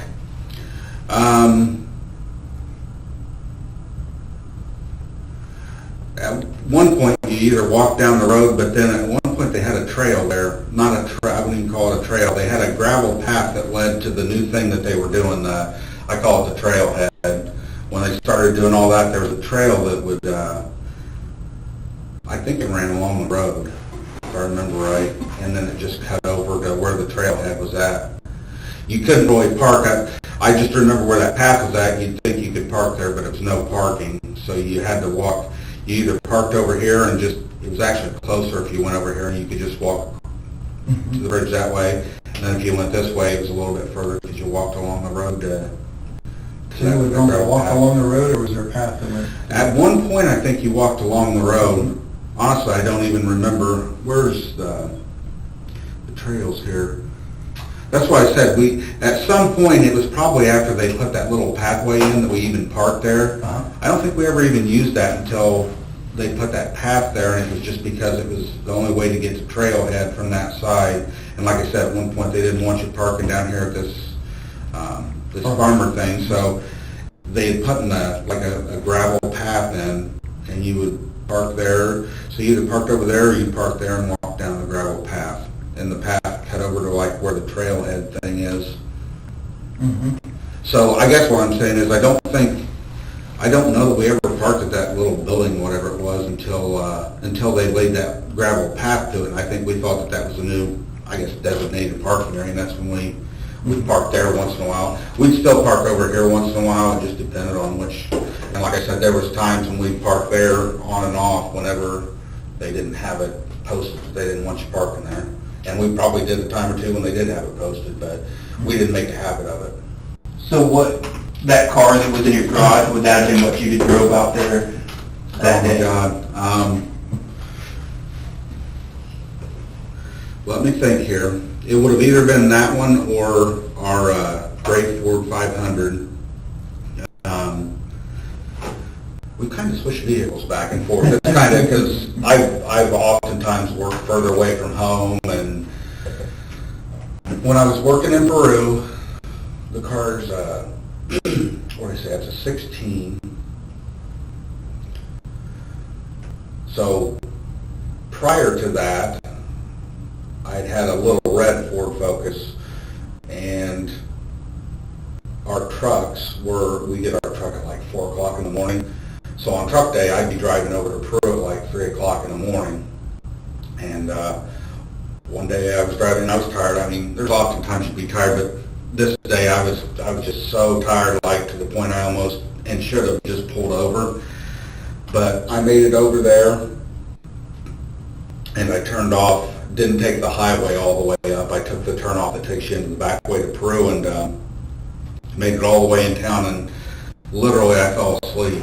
And I woke up when my airbag went off. I veered off the road and hit a SUV parked on the side of the road. And literally that's when I woke up. I didn't even know. It took me several seconds, if not a minute, to get my bearings and even figure out what had happened. I still didn't know, because when it hit the SUV... I have these friends that told this story. They were in California, I think it was. And they were in this long traffic jam. And they fell asleep on the highway, and the cars were rushing by them. Hold on a second. It threw it clear up over the sidewalk into somebody's front porch. I literally didn't brake at all. I was asleep, so I hit at full speed. So anyway, I get out, and there's not even anything there. I'm like, what did I hit? And there was a person stopped on the other side of the road. Anyway, long story short, they called the police, blah, blah, blah, and I had to get, that's when I bought that black car. The black car being the 16? The one in the garage. Okay. And so I got that car because I have to drive back and forth and want something that gets good gas mileage. So my point is, I was driving the black car, and then when I transferred and came back to Delphi, I didn't need the gas mileage anymore, and it was a nicer car, so I gave it to my wife. And from that time until just earlier this year, I drove the gray car and she drove the black car. Now, if I was going somewhere out of town, a lot of times I would use the black car, depending on how far we're going. The gray car was dependable, but it's just one of those where the longer, I guess, more recently, I started driving, if I was going to go to Lafayette or something for an appointment or whatever, I'd take the black car just because it's more dependable. And Yeah, she works at her. But anyway, and then during that time period, I drove the gray Ford 500, and she would drive the black car, had her little cat license plate and all that on it. And then when I got her van, the gray car pretty much had it, and it was either, I had that and a truck as well. I had a truck for, 3-4 years. I bought it used, and we didn't drive it hardly ever, and it was one of those where get rid of them while they're still worth something, so we traded them both in, and I got the van that she drives now, and then I went back to driving the black car. So I remember right, you said you had gone to Miami County to see your mom. Mexico. Would you have planned to drive the black car because that was a trip out of town? I wouldn't have planned, no. During that time, it was still, the gray car was still, it's not like it was a junk car. We bought it brand new. It was a 2006. But I just say in the last, 3-4 years, it's not, the car didn't run well. It's just one of those where it's old enough that, you just... Say 27-minute mark. What do you mean? I don't know what that means. 27-minute mark of my show, 27-minute mark of the video. I don't know what that means. There's no time on the screen. If I go back to 27 minutes and I can't hear it, I'm going to be really frustrated. All right, this is 39:56. We're going to go right back to 27. You said it was right at 27 minutes. Let's see. I mean, we used to when it wasn't marked. We did a cleanup down there one time I brought a bunch of Walmart people, kind of a community engagement thing, and we did a cleanup down there. It's the year that they tore down. We tore down that, if you go down, not the High Bridge way, but that one where I sit on the bench. That I was telling you about. If you go down that hill, there used to be a little shed. He says it too excitedly. That wouldn't work. I heard it though. That's not how he would. He was really calm when he said it. He just said down the hill. A story about a lot of what people do, and sometimes the information on Hey, thanks Stephanie for the coffee. Or maybe not necessarily confirm information about what somebody is saying. All right, if we get 5 more memberships, I'll donate 5 memberships myself. All right. We have the ability to be able to extract the data from a phone and be able to look at it and be able to tell where somebody was at. Yeah, I know that. Okay. Would that be something you would allow us to take care of, do today and get it done? How long are you going to have my phone? Well, we ideally would like to have a phone that you had. When you got that phone, did you take? But hey, Bobo the Gray, thanks for going through and finding that. The data from the old phone and move it to the new phone? I have no idea. I mean, I know. I always try to save contacts. Right. So if you had the phone, like, where'd you get the phone at? What service is it? I go through Ting. It's an online service, and a lot of people don't know about it. It's really inexpensive, and I've had it for years now. What's it called? Huh? What was it called? Ting. Ting, like T-I-N-G? T-I-N-G. Never heard of it. It's online. So you didn't really go to a store somewhere? I used to, but I for years now we've been with Ting. You pay full price for your phone, and they have discounted ones, and so usually you'll pay a couple $100 for a phone, or you can pay $600-700, whichever. But as far as the service, I mean, I only pay around $40 a month for 2 phones, and that's pretty much everything. Your service provider, is that Ting themselves, or is it another? They, like, I think right now it's probably Because I wanted it Verizon. to stuff on it. It's one of those deals they use, of course, all of them. See, look how paranoid people are, like Stefania. Why it goes black? Oh my God, what? Why did it go black, everybody? Because I had to switch the chat, and then I had to put the chat overlay so I could show your comments on the screen, on a screen that's different than the one that was on the screen. There was nothing important being said at that point. Do that anymore. They use each other's power. How do we know Gray was dark? But I think it's like my phone. Some of it depends on what type of phone you have too. Mine is based off of, I'm pretty sure it's off of Verizon right now. Okay. And then you should have said, hey, my Do you remember screen. what you had back then? 2017?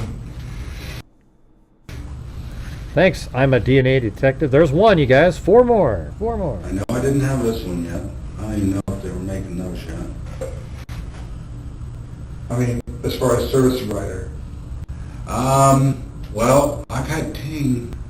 God, I've had Ting for several years now. So they may I probably would have had Ting. Okay, they may have changed service providers on you. Ting may have used a different service provider. I don't like, since I've had this phone, I've never had them come out and say, hey, we're changing your provider. It's just I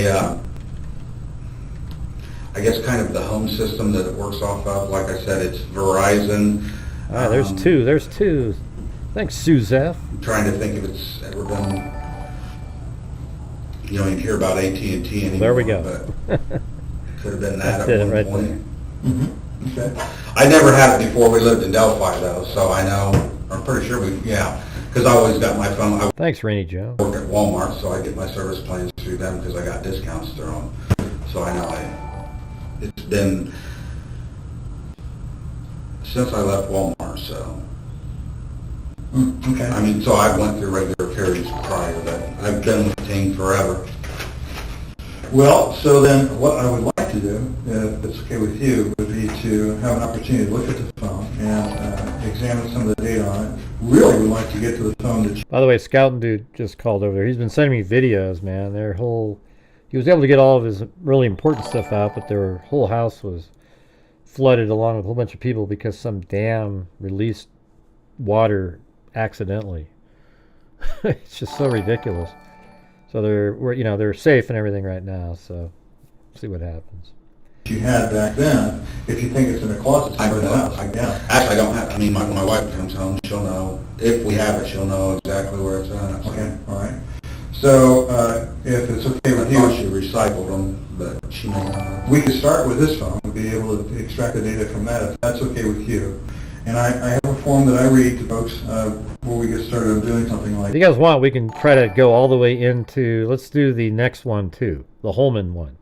Will be done at like 11:30. It was earlier than last night's show. that. And it goes basically like this: you have the right to require that a search warrant be obtained before you search your property. You have the right to refuse consent to a warrantless search. You have the right to talk to a lawyer before giving consent to such a search. If you cannot afford a lawyer, one will be appointed for you.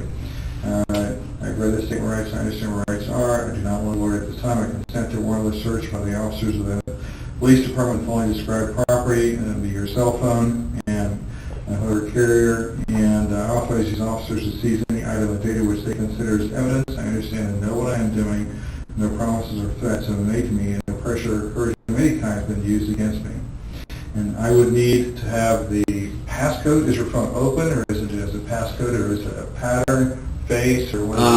There's a finger thing, and then there's a code override. Now, let's see if we can fast forward somewhere. Let's see. Take a look at everything, make sure that we... Okay, still talking about that. And trying to cross the T's, dot and I's. It's nothing more than that. And I get that part of it. So there's no fall guy, that's not. Yeah, and like I said, I'm not trying to question anybody's integrity. I just, I guess like I said, at the point that you think I might have actually done this, then if you want to get a warrant, search my house, my car, my orifices or whatever, that's fine. I mean, I don't mind you looking at my phone or whatever, but, yeah. I don't think, I guess my point is I don't think We're just asking. Sure. Right now, I'm just asking. I understand that. So, it is what it is, and we have to ask, so. Yeah, I'm not gonna have police out going through my house and stuff, that's just not. That's fine. That's fine. News leaks and somebody here, I just don't need that kind Well, of. we're trying to keep this very discreet because we do understand what you're talking about. And it came out of my Buick, which is not normal like I a police understand. car. So, you know, we're not interested in making your life difficult or anything like that. We're trying to get these things figured out. Sure. And get it taken care of. So, Sure. with that, so you said you would let us look in the phone? Sure. Okay, great. And you help us to get to the other phone, too? That's I'll right, see if I can Stefan. find it. Okay, all right. Stefan. So let me go back to that form, and we'll get this phone back to our team, which can do that. So I covered this with you. What kind of phone is it? You're going to tell. It's a Google something or other. Oh, there you go. A Google something or other. Don't we all have one of those? It's a new brand. Pixel. Pixel, okay. It's called Google It's a Sue. phone, okay. And what is SOO. the passcode? 2045. Yeah, let's see what they're talking about now. Integrity, but That's fine. it's just, I know that it's at a point where, I mean, you want closure. You want closure for a family, and I'm not, again, I'm not, I don't know you from Adam. No, it's fine. I just, but you also can't say it's never happened where pieces have been, we find a piece that's close to fitting and make it fit, and I just don't. I just want you to see why we came to you. This is from the beginning. Okay. It's basically tip 74. Okay. That's I my understand. I get you. I don't want you to think that we're just randomly coming after you. But we're coming. Oh, I don't think you're coming after me. You're not that. Yeah, see, the officer messed up right there. I didn't want to think we were just randomly coming after you. We are coming after you. It's just that's not random. You get it? It's just not random. And then he says, "I don't think you're coming after me." That's because he didn't pick up on that. Pretty honest with this. She said, well, what the information you can see right there, this gentleman was on the trail between 13:30 and 15:30. That's straight. I mean, I don't think that. Time there was. I know I wasn't out there that late. I don't know what.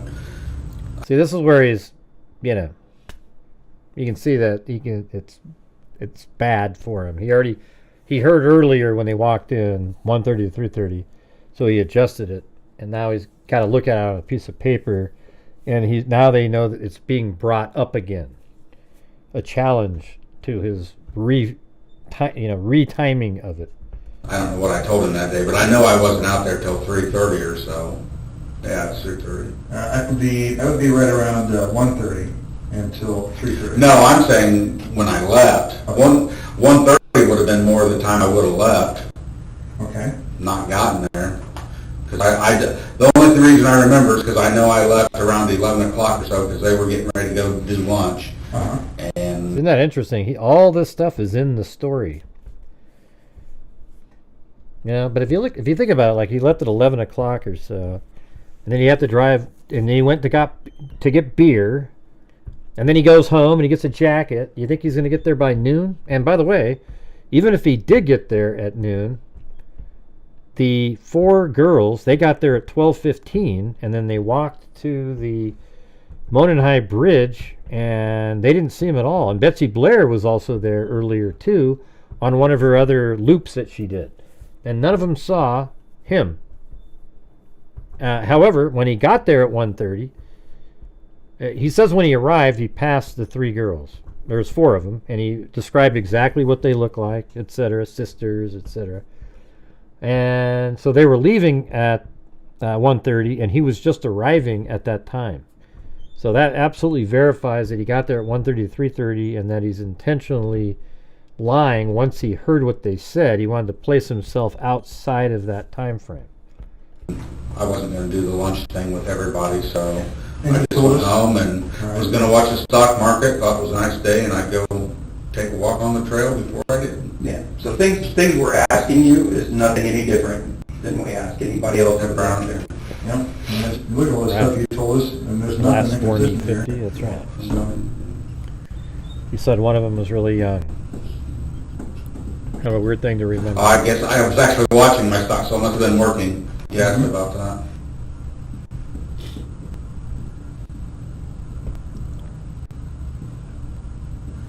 Vehicles parked behind bridge. Oh yeah, he's reading it because it doesn't match looking at fish. He said he was looking at his stock tickers. 3:30 or so.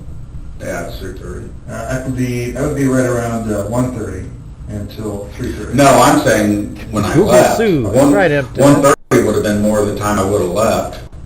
Okay. Not gotten there.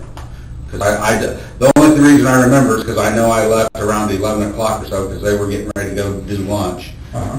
And I wasn't going to do the lunch thing with everybody, so And I you just told went us- home and Right. was going to watch the stock market, thought it was a nice day, and I'd go take a walk on the trail before I did. Yeah. What about you're looking at fish that you told them earlier in the same interview? That you like to look at fish. So things we're asking you is nothing any different than we ask anybody else around there. Yep. And look at all the stuff you told us, and there's nothing inconsistent here. So,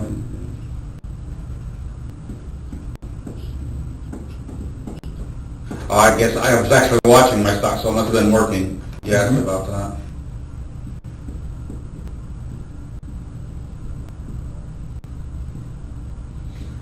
Vehicles parked behind bridge trailhead. It wasn't, I mean, it was that farmer's pull-off is where... Who cares what his accent Different sounds people like, you call. guys? Sure, gotcha. Who cares what his accent sounds like? He lives there, okay? We're not trying to figure out where Richard Allen lived. See, these are the kind of things that people argue about that is just so ludicrous to me. Nobody's trying to wonder where, wait a minute, we don't know where this guy lives. Now, if I could, his voice, it does sound like southern Indiana. So I'm wondering if this guy's from there, you know? But we're not wondering that. We know where he lived. He lived on Whiteman Drive. He'd been there for years.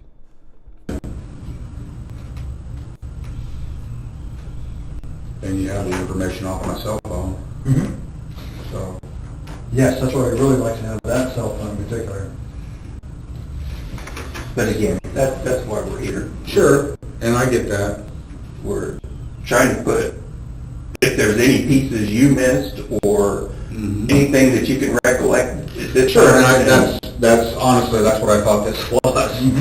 And I mean, there's nothing else I can really think of. But as far as searching my house and my phones and like, Well, let me say, I haven't even got to that yet. I just want to let you know, those things have been very helpful for us, okay? I'm not necessarily asking right now. how have they been helpful? Eliminating people. What we do is, we can say for sure, okay, I think this interview would make the jury, as Sandy was saying up there, suspicious if they heard the Dan Doolin information first and they were given other information that's real, and then to see that he's so casually changing reality. we were, and we didn't find anything, okay? That's how we estimate the successfulness. And I guess I see that. Yeah. I guess when you say progress, it's like we're still where we were. And I'm not saying you haven't made progress. No. You obviously have. I'm just saying, like, we're here because we haven't found the guy that did this. And I'm not going to turn into that guy. I'm not going to, I don't want to become the target of something because, like I said, we watch a Dateline every week. We watch everything, and it's one of those, I mean, there's nothing that's going to tie me to it, and I'm not worried about that. To have people come and start searching my house and stuff. I mean, my wife doesn't even know I'm here talking to people, so, but I mean, I can look for the phone, I'll talk to her, and, I mean, obviously, any time that you feel that you need that information quicker, I know you can get it. It's not like you can't get it if you want it. I'm not an idiot. What information would be? Searching my house, searching my phone, searching my... Well, and again, the reason I said search your house and your car would be to be able to say to someone, look, we did actually take care of this information. We know for sure, okay, what was there, what we found, and that gives us the answer we need for a particular situation that we're dealing with. Sure. Okay, it doesn't mean that we're trying to put anybody in a box, okay, Sure. or anything like that. I know you brought up several things, wanting to be able to resolve the case. No, what we want to do is be able to find the person who... Absolutely. That's what I mean. Not try to put anybody in that box that wasn't responsible for what happened. Okay? I understand that. So, I'm not saying you just want to label somebody, but, you know, I had nothing to do with it. I haven't been a part of this investigation. I mean, I have. You know what's interesting? I just realized something. He reminds me of a lot of Brooke Houck. Remember that guy? He just was so casual, just ripping all, you know, just talking. Didn't seem like he had a care in the world, you know, really casual, amenable, you know, just boom, you know what I mean? I was trying to remember, and I think that's who this guy reminds me of. Because Brooke Houck, other than, you know, he even did that one phone call that he had set up with that, the father of another guy, you know, like their two extras that they were using. And it was all planned, but it just sounds so casual and, you know, not Nick Houck. Nick Houck's more like Jerry Holman. But, which I thought Jerry Holman was great, by the way. But Brooke Houck is just like this. I mean, it's amazing. If you go back and watch that and just look at the same sort of just, you know, really kind of engaging and not having a look or a feel about them as if they had killed anybody at all. Have with what I did, and now I'm obviously you questioned me further, and that's fine. But Sure. It's a horrible thing, and I mean, and the over talking and explaining. That's exactly what Brooke Houck did. Just kept yapping all along and on and on and on about stuff that's irrelevant. I don't want to be any more involved in it than what I have to be. If I thought I had something that was useful, by all means, I'd give you anything I had. I just don't know what's going to be useful to you. Sure, I understand. So that's one of the reasons why we asked for the phone, is to be able to nail down that aspect of it, especially the phone that would have been involved in that situation, which would be the phone you gave the information on to the officer. Sure. And also, something that would be very important to look at would be your car, because... It's okay, Richard. This is just something I say all the time. I just want, when you're discussing cases, just, like sometimes there's these little, I mean, people are just chit-chatting, whatever, but, you know, if you're really trying to work through a case, there's stuff that people get stuck on, and it kind of takes their attention away from the actual important stuff for way too much time. It happens all the time. You know, why didn't Dylan and them call for 8 hours? Why didn't they call 911, everybody? I don't know. What does that have to do with anything? They didn't kill the 4 girls, okay? Yeah. That's what I'm always talking about. When somebody does something that's involved in something like this, Sure. there might be traces of biological information and data or substances that were left behind inside the vehicle. So, Sure, I does mean... that make sense? So, would it be helpful for us to be able to look at your car to be able to determine if there'd be anything like that inside of it, forensically, okay? Forensically means that we have a close examination of the car. I know that. And then again, like everything else that we're telling you, then we can say, we looked at Rick, we looked at his car, there's nothing in his car. That's the point. That's the whole point of everything. Yeah, this is out of left field, guys. I'm going to talk to my wife before I do anything. I mean, this affects her as much as it affects me. And I know you guys don't talk to people. I don't hear a bunch of rumors out there, but I don't want anybody knowing that I talk to you guys. Oh, I understand. It's just And not something... we don't do that. Sure. That's not something we want to do at all. So, we don't just go out and randomly talk to people about stuff like this. Sure, I understand. Okay. So, with the phone, you say you want to take some time, more time to think about it. Couple things that I wanted to ask you about. Would you mind, Herb, if we stepped out for a little bit and Sure. came back? Are we okay with you?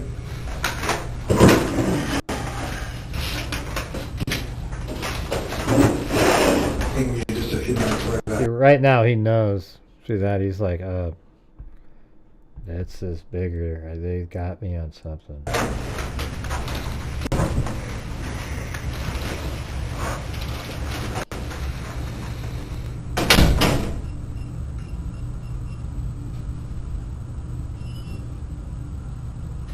Rick!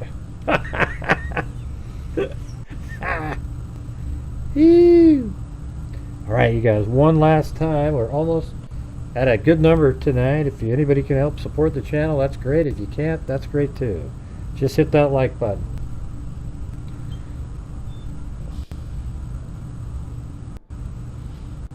Oh, do they have contrast on this thing? I know, it made you jump. I figured it would.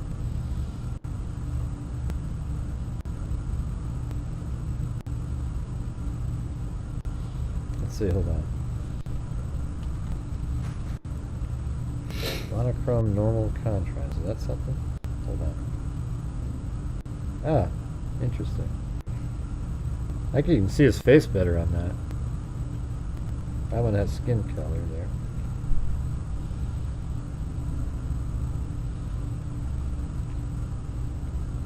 Wow, you can really get great detail like this. Now look, you can see there's actually a V instead of an eyeball there. Can you see that? There's not an eyeball, it's a V. That's what people love to do. Zoom in, Gray. Zoom in. Yeah, I would zoom in if it was freaking 90,000K. It would probably look... Hey, thanks, Mark. Mark's the savior at the end.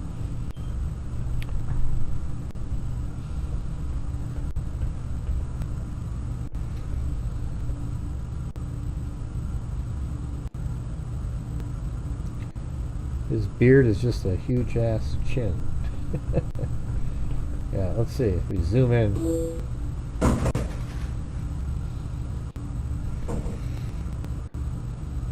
Wow. It's like milk is pouring out of his mouth. Blah, blah. Blah.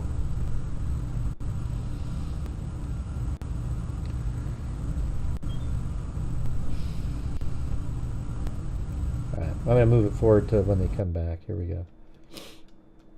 Hey, how you doing? So, what I want to do is kind of show you some of the stuff that we do have here. Why it's important. Why it's important. We get your cooperation. That's One of the gross. things that you told us was I admit, that's gross. You had driven out there in your car, and you think... Oh, look at that. Hold on.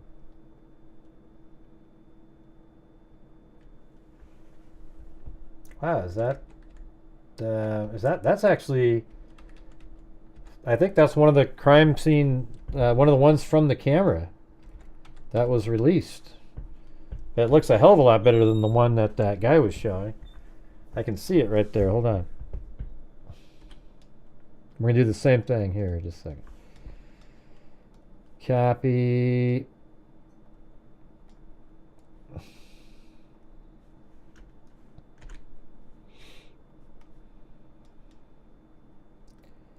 Transform, rotate. Edit, skew. No, edit, transform, skew. Then we go. Just trying to get the shape. It does have a little bit of a...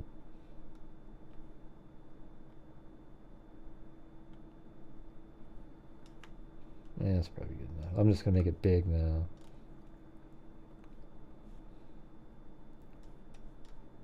Yeah, look at that. So that's actually better. You can see the light on it and everything.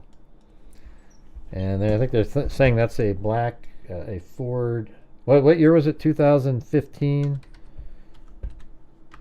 Like black Ford Focus. Side shot image. Oh yeah, look at that. I don't know if you can see that, but I mean that's really similar. That one, let's take a look at that and that right there. It's just driving by so you can see the back window. And that's not even I don't even have the good image of it, but that image he's got there is really clear comparatively. By the way, what other channel can just quickly bust something like that out? Let's be honest.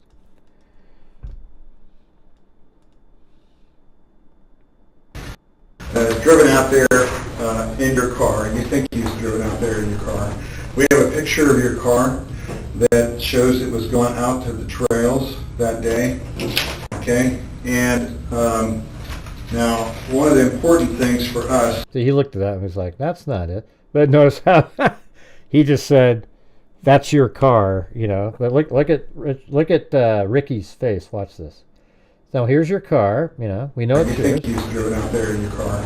We have a picture of your car that shows it was going out to the trails that day, okay? And now, one of the important things for us is to help understand exactly right? where you were at that day, what was going on. You've already told us that you were out there. That's really, really important. Sure. Okay? Obviously. So with that, what I wanted to do is try to help you work through this whole thing. I'm going to be completely honest with you. We've been able to talk to your wife, Sure. talk to your daughter already. Well, this is all happening. We had time to do all that. Sure. And we've heard that you had some issues, even at one point put a gun in your mouth, that you were going to do something to yourself, maybe 3 years or so. Yes. And, you know, look, there's a lot here that we need to get clarified, okay? Thanks, Susan. As you well know, we have pictures of an individual that was on the bridge. And to some great degree, you described that individual as wearing yourself, as wearing blue jeans. That's a still frame in the video. I think they're blocking out Abby in that image right there. But if you, again, if we take that image, I can do this fast this time.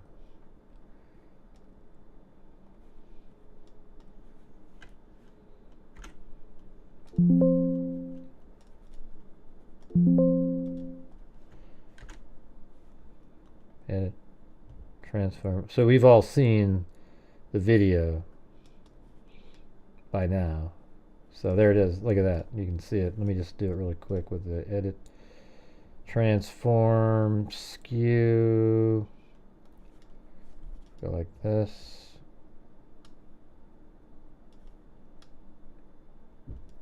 Yeah, maybe just like that. And then I'll make it big. And you can just see exactly what that is.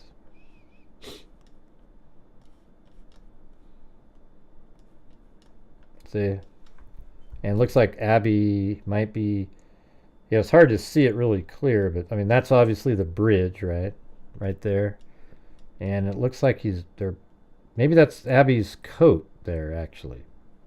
When she was close to the camera, and he's back there a little bit, but you just can't see it because it's a crappy image.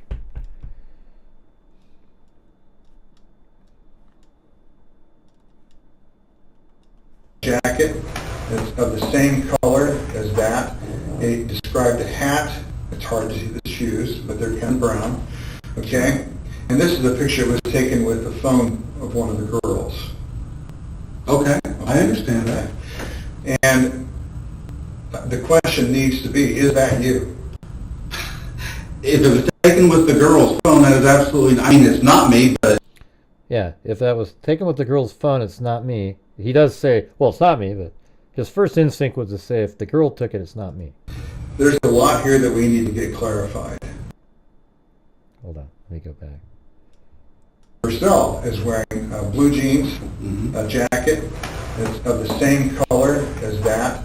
It described a hat. It's hard to see the shoes, but they're kind of brown. Okay? And this is a picture that was taken with the phone of one of the girls. Okay, I understand that. And the question needs to be, is that you? If it was taken with the girl's phone, that is absolutely, I mean, it's not me, but I never have met these girls before, so even if I thought it looked like me, See, he's admitting it looks just like him. He says, even it looks like me. I've never met these girls. So now he's really being defensive there. I mean, he's even saying, even if it looks like me. Who the hell would say that? You would look at a picture if it wasn't you and go, that's not me. That's not me at all. He's admitting it's him. Right there.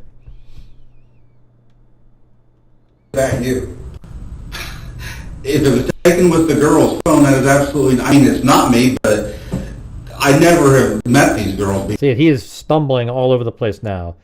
All that easy flowing, just sort of casualness is gone. Before, so even if I thought it looked like me, even if, it does look like me, I gotta admit. If it was taken with the girl's phone, there's no way it could be. But if it was taken with the girl's phone, there's no way it could be me. Even though it looks exactly like me. I admit, it looked exactly like me. But if the girl took that picture, it can't be me. And the reason I'm telling you that is because if I say that, yes, that's me, I'll be bridge guy. I mean, it's just so obvious, this stuff. If they said they have a picture of your car going to the trail, they should have also said they have a picture of you on the trail. They did. They just said that. Never met him. I've never seen him. All right, so that's and as far and let's just stop there. As far as my psychological well-being, okay. It has been. I've been dealing with that for years. It's not something new. It's not something because Wait a minute. I went out and killed girls. Now I got psychological. Wait, what made him bring up that right there? What made him bring that up? I've never met him. I've never seen him. All right, so that's and as far and let's just stop there. As far as my psychological well. Why do you bring that up right there? Isn't that weird that he brought up the psychological situation? What did that have to do with anything that they were talking about? It didn't. I think that's pretty interesting that he brought that up. Because it's just kind of brought back up something they talked about it right when he walked in the door. Okay. It has been, I've been dealing with that for years. It's not something new. It's not something because I went out and killed girls. Now I got psychological problems. Have I had issues? Did I stick a gun? I know how a gun works. And I wasn't going to shoot. Now, that's not what they were saying, Ricky. They were thinking maybe your psychological problems led to you being a killer, not that killing them created psychological problems. Myself that night. It was probably a cry for help that night. You've obviously talked to my wife, so it is what it is. But I know that you haven't talked to anybody that knows me, has been around me, my family, not my family, that thinks that I may have been involved in this.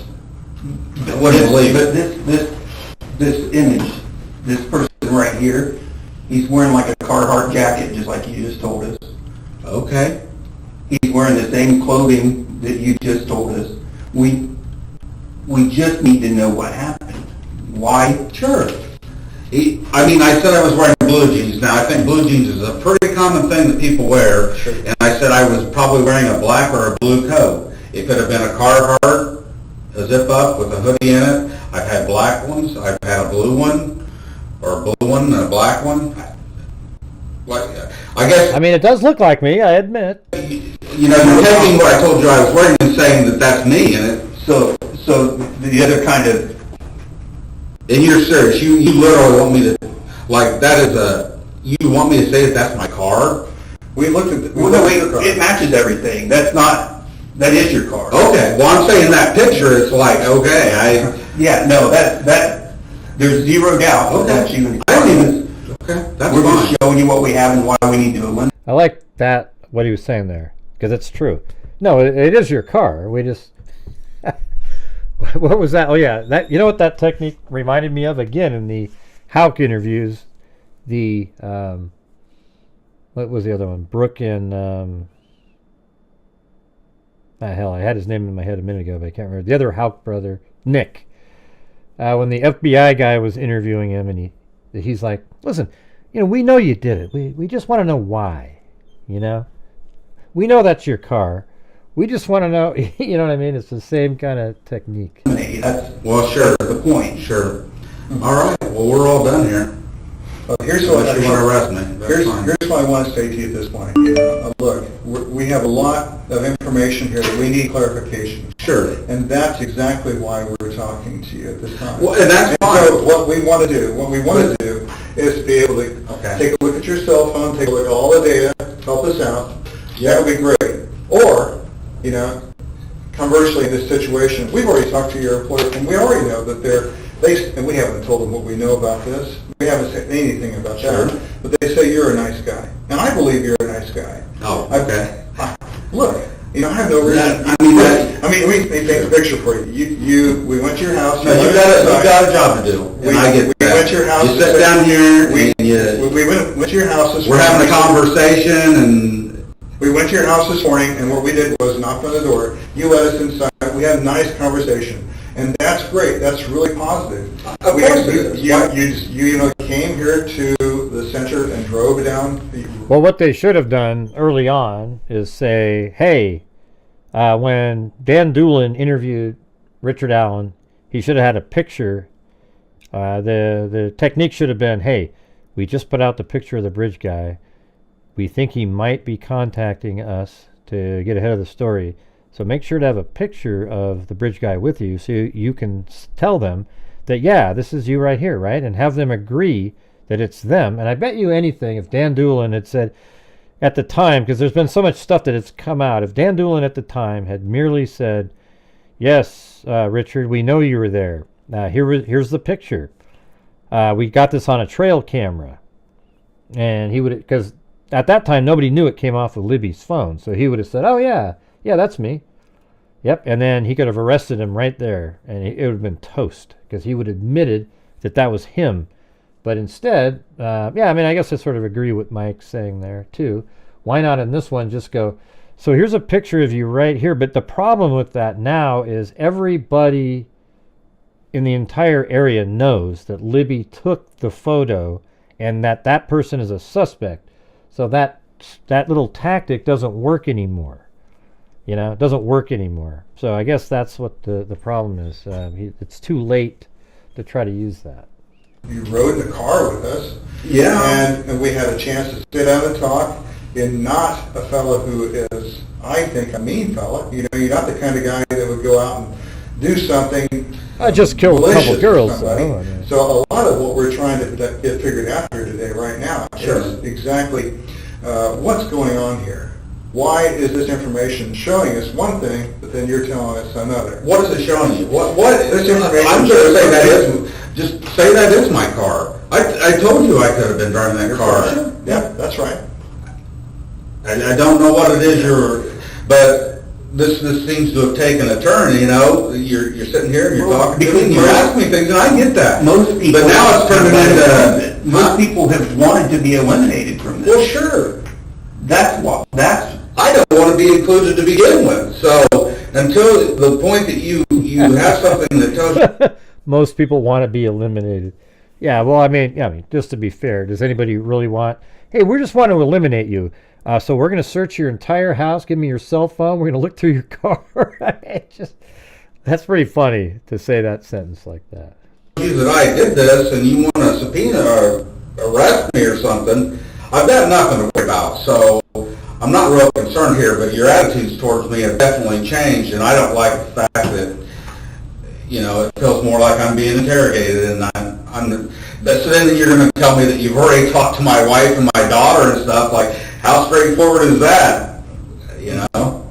No, I don't see those arms crossed. You know what I get tired of is when people pretend that we're all body language experts because you watch those channels. Those guys don't know what the hell they're talking about 90% of the time. You know, for example, when people use past tense, somebody that's missing and they say use past tense, it has no bearing at all on if the person's dead or not, or their prior knowledge. After the fact, you can claim that, but many people say, wow, they were such a great kid just when they're missing, and they have nothing to do with anything. So there's so many of these little things that everybody thinks mean something, the crossed arms, the The oh, his head turned that way. Oh, he licked his lips or something. Just give me a break, all right? What would you? Okay, let's turn everything around. Tell me what you would do differently. And by the way, these little what are those? What's the name of the body language people? What's the name of that channel? Those people never do it before the guilt or innocent phase. And if they do, they err on the side of them not having anything to do with it. Right? But whenever you got something like this, oh, now look at the... See, if they'd watched this, the behavior panel, if they watched this before he was ever known to be guilty, I don't know what they would have came up with. At the end, they might be thinking, that's a little suspicious. But if they didn't know any of the facts of the case, they didn't know anything, they wouldn't be able to come up with the same stuff as after he's found guilty. Then they're going to take this video and they're going to shred it into oblivion and say, look at that, he had his head turned this way. Oh, his right arm was buckled over here, that means this. Oh, look at it, he has this and he has that and he has this and he has that. Right? They wouldn't have noticed any of that shit if you didn't have a guilty verdict already. Guarantee it. I've seen it 100 times. You were in our situation. You had this information. How would you react? What would you do? You do the same thing that we were doing right now. What information is it that you have? We have. You have that I was out there, and I told you from the very beginning that I was out there. Yes, you did. I didn't hide it. Did you see this guy? I didn't know. Yeah, they're really entertaining. I watch them sometimes too. I'm usually going, of course, after the fact, right? Okay. I told you, I see the only person that I clearly remember seeing that, and this isn't from the day, I mean, this is the next day. The only people or person that came into my mind were those 3 girls that I seen. Saw. Richard, we're not upset with you, not mad at you, anything like that. We're just Sure. trying to get to the bottom of this, okay? No, I'm not, I'm not here to give you a hard time. I'm just here to try to get this situation. I'll tell you what, after this, what we'll do is we'll watch only the portion when Kathy is in there, and then tomorrow we'll go over the full video. Does that sound good? Tomorrow evening, we'll go over the full,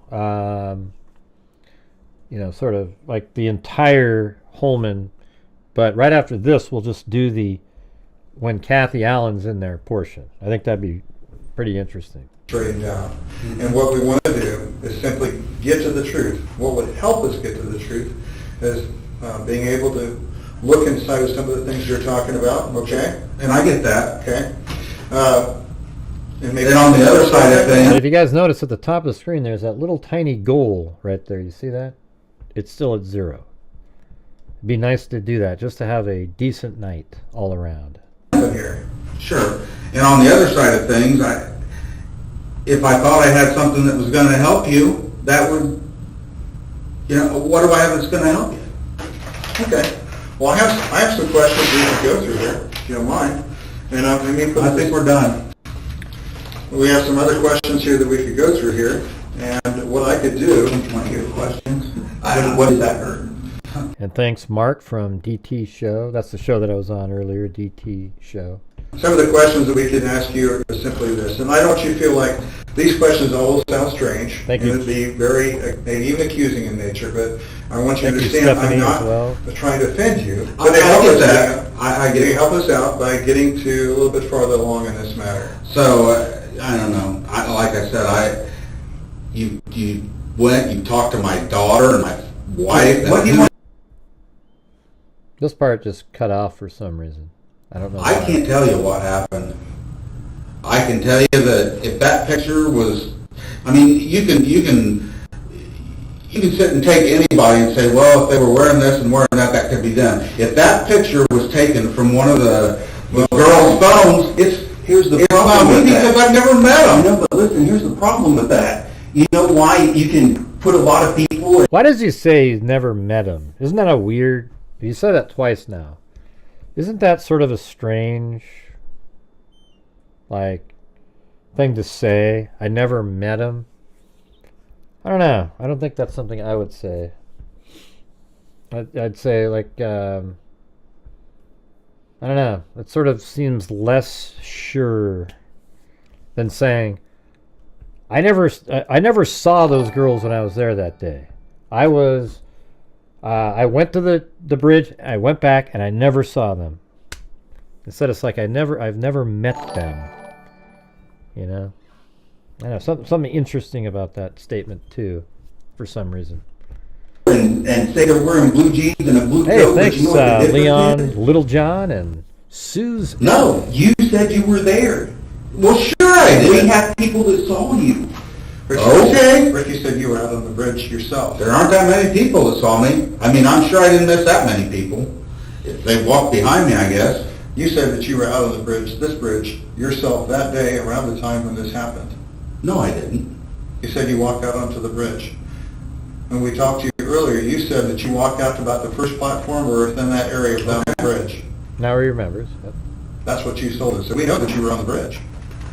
Of course I was. Okay? And I told you that. And with that, you know, we can say that, is this person you? That's the question. Is that person you? That's Well, it the looks question we just have like to me. answer. Sure. Okay? Yeah, and I admitted earlier, it looks just like me. It's just, it can't be me if the girl took the picture.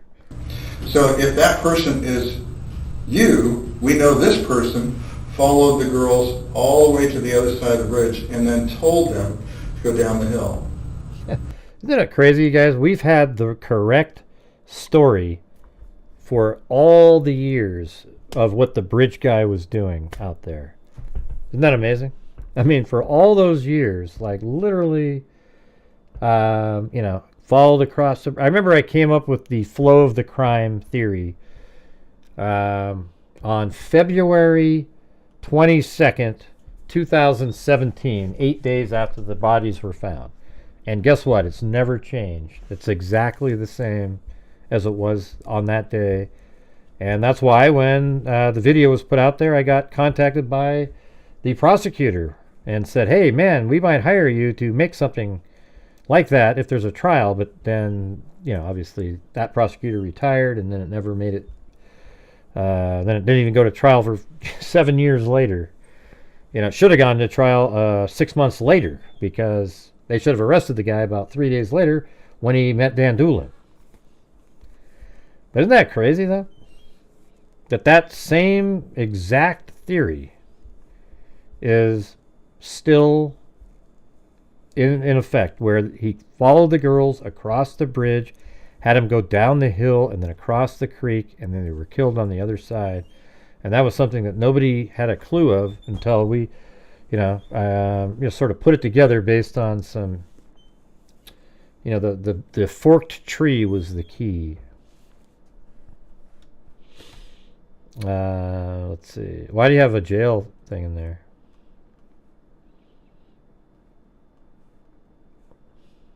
When did he say that comment? Just now? Let me rewind it. We can say that, is this person you? That's the question. Is that person you? That's the question we have to answer. Sure. Okay? So if that person is you, we know this person followed the girls all the way to the other side of the bridge and then told them to go down the hill. Followed. I don't even know what you're talking about. Like you're saying, don't. Okay, so the bridge here. Okay, this is the girls walking towards the other side of the bridge from where the trailhead is at. The other side. The other side of the bridge. And this person followed them all the way to the other side of the bridge where the... Yeah. So let's just... And told them to go down the hill. Okay, so let me stop here. I don't appreciate you trying to talk me into this. No. This is what I said. You're trying to change my words around. I told you I was on the bridge. Now you just told me this is the trailhead side of the bridge. Over here on this And side. you're saying I told you I walked on the bridge. You said you walked on that bridge that day. And that first trestle is somewhere, way back there, yeah. Okay. it's somewhere over there. It's on the left I side. understand. It's on the left Okay, side. you came out this far. We know that I did. You I didn't go out that far that day. You came out that far, is what you told us. I'm not going to tell you how. I can't tell by that how far out I was. Okay. I'm just telling you. You're saying that's me, and you're saying this is the far side of the bridge. I don't even go out that far anymore. I haven't for years. Mm-hmm. Okay, for years, but back then, that was in 2017, okay? And That's pretty good. the question is this you? No. Okay. So you're telling me that this person was out He there? goes, yeah, I haven't been out that way in years. And he goes, right, well, this is 2017, 5 years ago. Oh, okay, so I guess that is years ago. I did cross. On the bridge wore the same clothing that you had Oh, on that Jesus. day, but you didn't see You them. can't tell that's a black Carhartt coat, a blue Carhartt See how this is just like Brooke Houck? I mean, this is exactly how Brooke Houck is. Absolutely the same. coat, a pullover. I told you I could have been wearing this. You know, it's weird. He even sort of talks a little bit like him. The two kinds of clothing you said you wore that day was either a black Carhartt coat or a blue Carhartt coat. Okay, you said you had blue jeans, right? Yeah. Okay. And I've had other jackets. Okay, so put yourself in my chair. I guess what I'm saying is I'm not going to tell you I wasn't wearing a black Carhartt that day. I told you I could have been. I don't know if that's a black Carhartt. And if it is, it's not mine, it's his. And you said you have a hat. You normally wear a skull cap, which covers. I said I carry one. Carry So one. if I was wearing one, it would be like a skull cap or a smaller type of hat or something. Okay. So this is the situation we're at. Okay. Basically, this: either you were out there to do this to the girls, or you were out there to be able to introduce the girls to somebody else. Okay. Good luck finding anything that points in that direction. I mean, it's not me. You're not going to make me believe it's me. You're not going to find anything that ties me to those murders. So I'm not really that concerned. You know, you went from You're not going to find anything that ties me to those murders. trying to, I don't know what you want to say, get my trust and then slowly lure me into telling you I killed somebody and I'm not going to do it. You know, I don't know where this changed course. I'm not trying to give you a hard time, really not. I just want you to put yourself in the situation where we as police officers are looking at all the evidence that we have and what you've told us right now, okay? Mhm.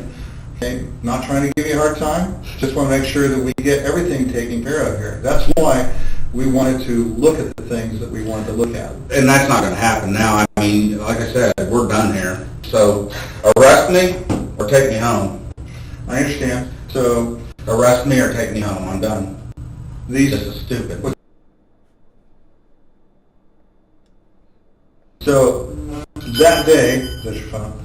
So on that day, you went out there on the bridge, and that you were wearing the same clothing that basically the same clothing that this person here is wearing. That's what you think. I don't know how you can tell that that's a black Carhartt coat, which is what I told you, a black or blue Carhartt coat. Never mind. This is ridiculous. You're trying to tell me that I gave you a description of this guy and I didn't. I mean, we all looked at this thing for months and years, and to me that doesn't even look like a Carhartt coat. Well, you can't say it's not, can you? I mean, neither one of us can. Okay, you're right. Can't say it's You're not. right. I mean, we can't say that it's not a Carhartt coat. We can't say that that hat isn't similar to the one that you had at one point. So, I mean, you got to admit, like, the way he talks right now, and a lot of these times you actually think, wow, look at that. You know, he's defiant sort of in the right way, and, like, you know, you can't even tell that's a Carhartt jacket. You know, everybody has those. And I think this is the cap that he was wearing, by the way, right there. And, yeah, this is what he looked like back then in 2017, a little bit more stocky than currently. And then here's a picture of his daughter, by the way, who sort of has a little similarity to Libby, sitting on the entire Monon High Bridge there, you know. Pretty strange. Pretty weird. Okay. with all those things in view. You've lost my trust. I'm not going to talk to you anymore. This is stupid. Now you pissed me off. Well, I'm sorry about that. Okay, And I so have, let's get, are you arresting me? well, I really want to try to get Are this you thing worked out, arresting okay? I want to try to get this thing worked out. Am I free to leave or not? You've always been free to leave. Thank you. You're an asshole. Yeah. Well, there you go. There's that one. Let's see.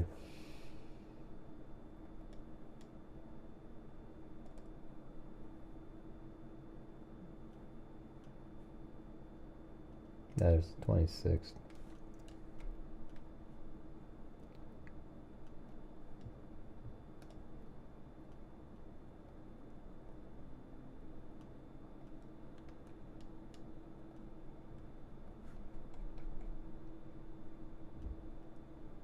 Yeah, that seems kind of messed up. I guess it's kind of zoomed in on him a little bit.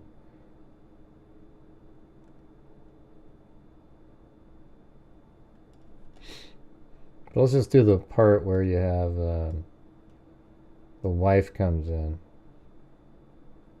And then tomorrow we'll go over the whole thing, just like we just did.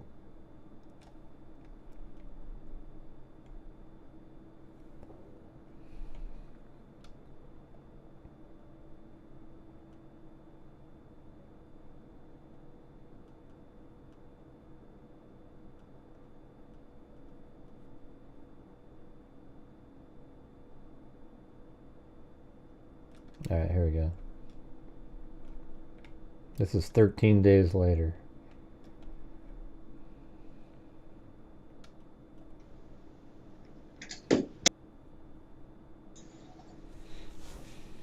Hey, baby. Love you, babe. How do you gain?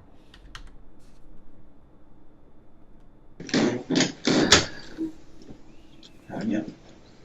It's all right, babe. It's gonna be all right. She's so different here than she is on those. They're trying to tell me Prison that you call. actually believe that I did it. I can't believe that you I did just it. can't believe that. Right. You can tell he's actually really angry right here. Trying to figure out where there's a bullet out there. I know. Do you think I'm not? And that's what I told him. I can't explain something I don't understand. I tried to explain to him that there's no way that a bullet from my Let me turn it up a little bit. There we go. gun was at a murder scene, because it didn't happen. I didn't even have my gun that day I went out. He didn't even have his gun that he went out. Now he's admitting, oh yeah, it was there.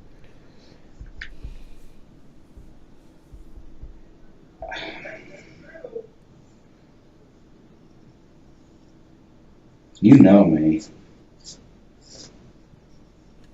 You know this isn't something I could do. He looks kind of scared a little bit. And I know that you know that. You don't have to tell me that, I know.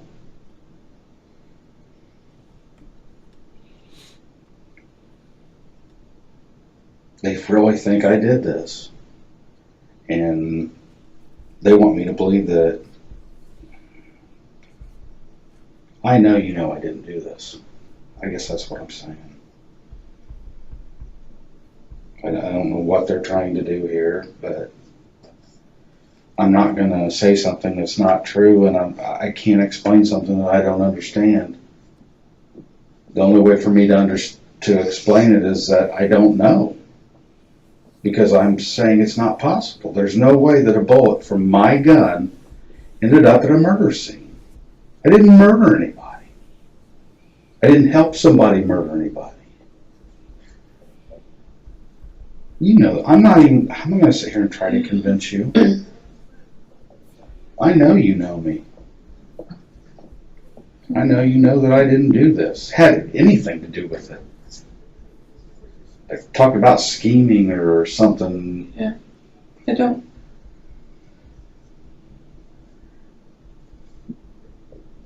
Don't know how I bet the behavior panel would point out that she is leaning way away from him. All right. bullet from your gun get out there? I don't know. Because they said it came from our gun. I know that's what they believe me. That's what they're telling me. But how did it get there? I don't know. They said there was one in your box above your dresser that matched it. Yeah, see, that's sort of interesting. He had one above in a sort of a keepsake box that matched that exact type of bullet, where the other bullets he had weren't that type. They showed me that picture too. I can't explain it. And I don't... I can't either. They keep asking me and I don't know how to answer that. You It's hard answer. for me to know. I understand. Me either. And that's what I'm trying to tell She them. seems so weird, like she's so timid-ish, you know. You want to keep asking me and I just keep telling you I can't explain it. I don't know how to explain something that isn't possible. But I know, this is what I do know. I know that no bullet from my gun was connected with a murder in any way, shape, or form. See, to me, that's a red flag right there. He knows that a bullet wasn't connected to a murder in any way, shape, or form. Because he knows that he didn't kill him that way. He killed him with a knife. So that's why he's able to say that. But then he goes, well, it wasn't even left there or something. And there's no way a bullet from my gun would have been near Abby and Libby's murder or anything else because I never... See, he remembered to throw that in after he made his first comment. He goes, oh yeah, and I also have to say it like this. Yeah. Never even seen those girls. Period. And I didn't even have my gun that day. So that's what I'm trying to say. I don't know how to make that any clearer. I don't know how to make that any clearer. I don't know how to make somebody understand. I get what he's saying. I don't have a way to explain it. And they're like, there's a witness that said it was you out there. Dear, I don't And know I'm what... like, how See, that was a lie that they told her. Because nobody actually could point out that it was Richard Allen out there. They could say that the person we saw is Bridge Guy, and therefore it is Richard Allen. Maybe that's how they're sort of admitted. You know, they definitely didn't tell her the truth. did they know it was you? So they said they showed her a picture. And I'm like, of course you were out there. He almost wants to say, how's that even possible? I had a mask on. If they see me out there, they see me out there, dear. And I told I'm them... on the bridge. I told them I was on the bridge. I went out, This is out to good. the first trestle. Oh, okay. That first I thing don't that... remember you telling me that. You told me, so I told you weren't on it. But I didn't. It doesn't, hon, you're not in any trouble. You didn't do anything, and I didn't do anything. Tell him, right? Huh? I didn't know you were on it. I'm sorry. She says she didn't know you were on it. She's like timidly saying sorry. Well, don't worry about it. You told Hon, me you were. Then she snuck in a phrase. She said, you told me you weren't. So now, that isn't just like, oh, you know, she's actually remembering that he told me, you told me you weren't on there. And that's where, look at his face. He's like, oh, shit. He knows this is on tape, too. So it's like, look. You told hon, me you weren't. huh? You told me you weren't. So You told me you weren't. I just was. No, I told See, no, I didn't tell you that. And then look, he's getting really angry, and then he just goes, I love you. you that I walked. Okay. I love you, baby. That's creepy as shit right there, you guys.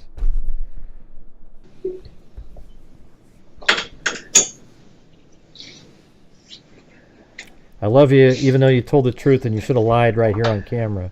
I don't know what they're trying to do, but I know that that's not what I told you. I love you. Oh, God. And I just... But you told me you weren't on the bridge. And now you're out on the first trestle. They're not going to get away with this. You know, the same trestle Betsy Blair saw you standing on. You know, the one that you were looking at the fish off of. But then, I thought it was This is stock exactly ticker. what I would never want for you. And there's nothing I can do about it. See, I thought that was interesting too, and I've listened to this like 3 times already. It's like, right here, this. This is exactly what I would never want for you. This is exactly what I would never want for you. What does that mean? What is he talking about right there? This is, I mean, what is the this? I mean, it means that you didn't want to ever get caught and have this happen to her, right? That's it. Because what else would that be? Why would you ever be sitting around thinking to yourself, boy, I hope someday I'm not in interrogation, and then they bring her in and this doesn't happen to her. Like, you're not going to sit around and think that, right? So it's just really strange that he's saying that. That's just something totally out of place, not natural. This is exactly what I would never want for you. This is exactly what I would never want for you. That means he absolutely knows in his head that he did the killing. He doesn't want her to have to go through. And a lot of criminals, killers, think the same thing. I think you even have it with Israel Keys, that one Canadian officer guy, same damn thing there. They don't want their family involved. They don't want this stuff. And he's saying it right there. I think that is almost a admission right there, that sentence that he's saying. Hey, thanks, Paul Ayers. All right, appreciate it. Yeah, he admitted it. Yeah, he confessed in prison many times. Didn't you watch my video earlier today? Yeah, you got to go check that one out. It just shortened it way up, got rid of all the silence, and boom, boom, boom. You know, over and over again. So let me just play that one more time. Watch. This is exactly what I would never want for you. This is exactly what I would never want for you. That means he must have sat around and thinking, God, if I ever get caught, my wife's going to go through hell, and that's something I never would want for her. Because who in the hell would ever have thought of this scenario prior? You get it? And there's nothing I can do about it. I'm not going to say I did something I didn't do. Right? And then we can cut to, let's see. Is it this one? No. All right, I'll get back to it. No, not that one. This one right here. That's the guy that did it. This one right here. Watch. Hold on. You almost have to play them one after another. Let's see. Sure. But you know that I done it, right? Yeah, I don't want to talk about. What did you have for breakfast or lunch today? Oh, had some kind of eggs this morning. It looked like Yeah. something fairly normal. So weird talking to you. Hey, thanks, Leon. What, sweetheart? So it's just kind of weird talking to you. Why? Why would it be weird? I don't know, it just is. I don't have much say in anything, I'm sure. But you know that I done it, right? You know that I done Yeah, it, right? I don't want to talk about that. Hello? Hello? Listen. Hey, Hey, what's it? Hi. I did it.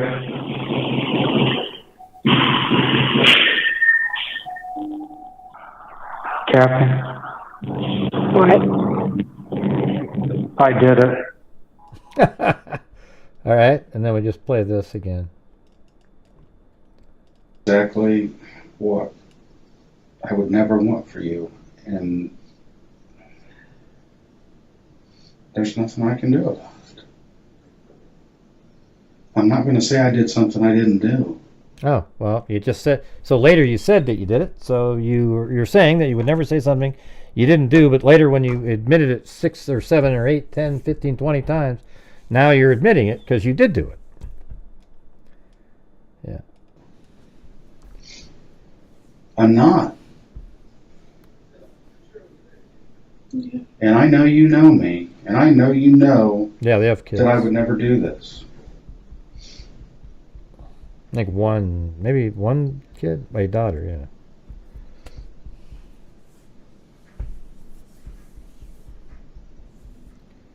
And she's not really enthusiastically All I can say, honey, is saying, you know me. I know, and I know you know me, and I know you.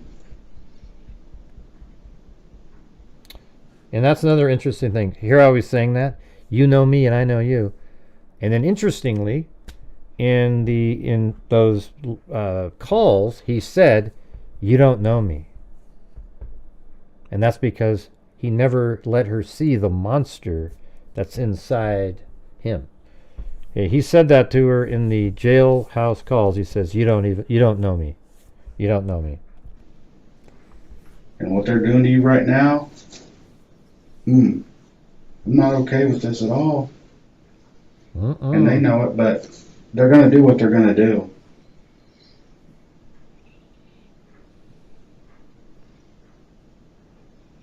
I'm just sorry you're having to hurt.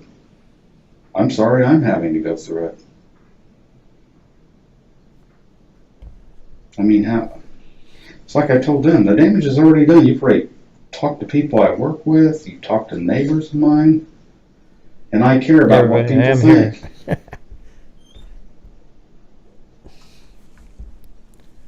You know I care about what people think. No. Oh, I have enough trouble not trying to believe that people think. Half the time I just think they think what I'm thinking. You know what I'm talking about. I'm always worried about what Jory thinks. Or I know. I know who that is. Jory. And they're trying to, talk about my anxiety and depression and shit. And, I've tried to explain to them it's been going on for 7-8 years. Hell, I've had it my whole life.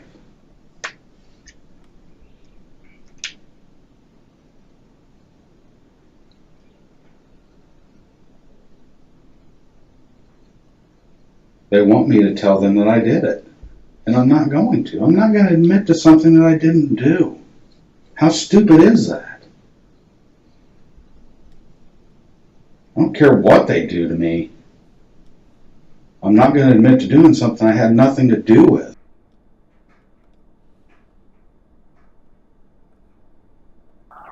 Captain, What? I did it. Do you still love me? Why do you say that? Why do you say it? I'm so sorry, baby. I can't talk to you right now. Probably gonna have to kill myself now.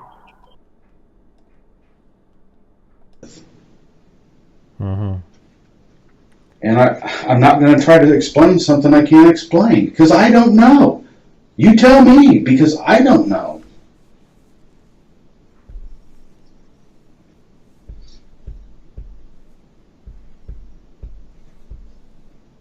I just know that I never even carried the gun unless we were going mushroom hunting, tromping through the woods, or fishing along the river. That's the only time I even carried it for the most part. I never even would have, hell, I haven't carried my gun and I don't even remember a time when I used to carry it. I mean, other than going fishing, like if we were going night fishing. Or looking at fish, yeah. But how did the bullet get there, honey? I can't understand that. I told you, I can't either, hon. Yeah, thanks, Carrie. There's two explanations. Yeah, we actually sat and talked for like another 30 minutes when the show was over. One is, the bullet didn't come from my gun. But did it though, honey? The got ballistics on it. I get that. Then it didn't come from a murder scene. I don't know what else to say. I get that. I get what they're saying. What I'm telling you is, if that bullet came from my gun, there's no way it was found with their investigation for the murders. There's no way. I can't explain something I have no answer for.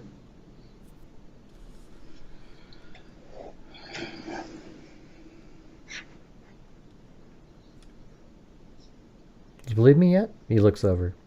Are you believing me? They want you to think that I done it. Did it. That's what this is all about. They want you to come in here and make me believe that you think I did it, and I know you don't. You know me too well. You don't know me. This feels weird. I feel weird talking to you. You don't know me. You knew I'd never do something like this, or even be involved with something like this.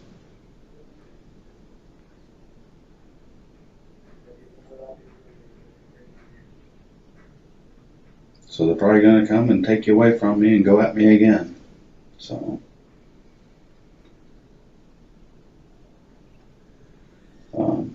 just tell them you want an attorney, and they'll have to let you leave. Don't worry about me. Well, she's not one that she needs to say I need. I'm trying to. I don't know what they're doing. She's not involved, Richard. Then all of a sudden he just comes storming back in. Yes, you do. There is no way that evidence is going to... So somehow all that stuff, there's something missing, you know. That's probably what they were talking about. Show that But it even did that in Liggett's interview. There's a portion missing. Right fucking here, man. You got one piece of evidence that I can't explain. Multiple. I'm not showing you multiple. Here, let me make that smaller or less loud. The whole fucking hand here. I don't care. I'm telling you, I'm done talking. And now you're gonna. Let me try it again. -4 more. That'll probably sound way better. Drag your fucking wife and your daughter through this because you're too fucking bullheaded to get out in front of this and admit that you made a mistake. And whatever the fuck happened out there, we'll never fucking know because you're too big of a fucking bullheaded. Go ahead. So tell you I did something. Tell me that the I truth. didn't do. The truth, Rick. I don't want to know. I've told you the truth, and you don't want to hear it. The evidence tells me otherwise. The evidence clearly indicates you're involved in this. No, it doesn't. It fucking does. It doesn't. I'm telling you that there is no way that a bullet from my gun was used in these murders. And I'm telling you that we had this fucking round on February the 14th, 2017. It's been secured in a fucking laboratory. And we've tested other guns I understand what you're saying. I want her to hear this. I understand what you're saying. What I'm telling you is I can't explain something I don't understand. Oh, the scientists explained it for you. The lab analysis analysts have explained that for you. They're saying that this round, without a doubt, came from your gun. Then you've taken it from somewhere else then. Because it's not possible. I did not take it from somewhere else. It was logged in. It was taken as photograph. You think we fucking... And I could see this being like the pro Richard Allen people when they listen to this. It does, you know, like this is... I think he sounds most of the time, except for those little nuggets that you can get out of things he says he doesn't realize he's saying. Most of the time he sounds like how you would think somebody sounded who didn't do it. Right? I mean, he doesn't... I've seen people that are guilty in these things, and they just... You know, they crumble, fall apart, and everything like that. He's pretty good. I mean, you got to admit, like, he's pretty good at... You know, just like that Brooke Hout guy, just the whole time, he's just casually going through it, and he gets angry a couple times, and, you know, that... you know, that's just kind of the way I look at it. I think, but he says things in there that are very incriminating, but he doesn't realize it. Fucking went and stole your fucking round and threw it down by a fucking dead girl's foot. This ain't fucking TV. This is realistic. I understand. We collected that fucking item on February the 14th. We didn't take it from anywhere else but that fucking scene. And we didn't take your gun from anywhere else. We took it from your fucking house. I'm telling you, I can't explain something. And I'm telling you, the fucking analysts explain it. You can't get past this. He likes that F word, though. Please let my wife out. Absolutely. Come on, Kathy. I love you, baby. Can I kiss her? Yeah, kiss her. Yeah, that might have been the last time they ever got a kiss, I think. She knows I will. Yeah, do the right thing. You're going to put your family through this for no reason. Maybe, let's just watch this part where he's by himself. See if it.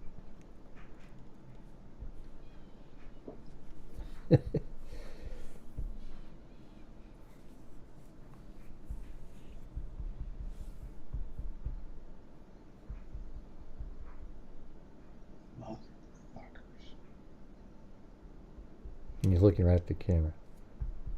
They got me. Yeah, they got you, man. They got you. You had those 5 years of freedom. At first, you thought, "Man, I'm toast." When I got and talked to Dan Doolin, I thought for sure that they were going to come and talk to me again, and I eventually be arrested. But for 5 years, he's thinking right there, I've lived on borrowed time. I've just been able to live a life that I didn't think possible because I killed 2 girls, but now I'm willing to fight for it because I enjoyed those 5 years and I wasn't ready to be arrested at this point. So if you guys can just... That's exactly what's going on. Right now he's thinking about it. He knows. What? What? You're gonna pay for what you've done to my wife. What am I If doing? you want to What? fuck with me, but you leave my wife out of this. Fuck, leave me out of it. No, you're involved in this. You're fucking around there, Rick. No, it's I can not. see you're getting pissed off. I understand. I am pissed off. Did you not see my wife? Did you not see these fucking 2 girls dead? No, that's what happened. You got fucking pissed off at them. You fucking dragged them down a fucking hill, and you fucking killed them. Don't fucking tell me you didn't. I didn't kill anyone. Bullshit. Wow. Fucking upset for a reason, not because you guys are trying to kill somebody. You're trying to tell me that I'm not making this fucking round shit up, Rick. It is what it is. I'm done talking. Arrest me.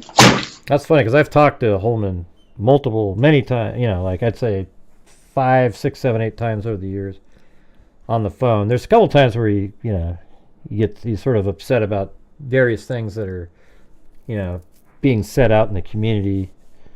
But I've never heard him like that. He's a cool dude, But you can say, I can tell you that he's a tough person. He isn't like some, this doesn't shock me that he sounds like this. But he's, he's a nice person. I mean, you guys saw my interview with him, right? Probably not though, because very few people. It's almost shocking how little views my interview with Jerry Holman got after the trial. I was one of the first people to get to interview him. And it's just strange how it only had 6,000 views, which is just almost ridiculous. I almost feel like I should repost it. Just sort of give it another shot, see what happens. Happy to. Be fucking happy to, because I tried to fucking help you and you wouldn't fucking do it. Oh, you're helping me. Guilty, and I know it, and I'm gonna fucking prove it. Okay. And I'm not paying for any of this shit. You're paying. This is on you. This ain't on me. It's fucking on you, Rick. You had your fucking opportunity. Fuck. God, how did you catch me?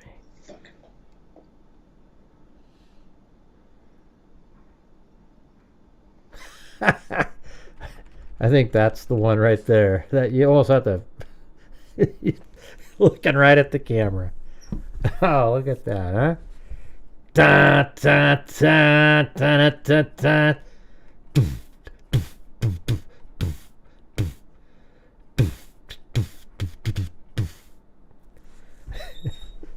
That's pretty good.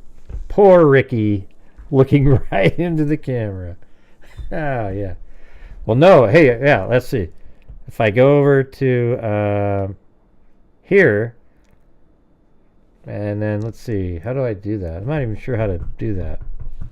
Do I have that screen over here? I don't know. I'm not sure how to put him in jail. How would I put him in jail? Let's see. I could do screen,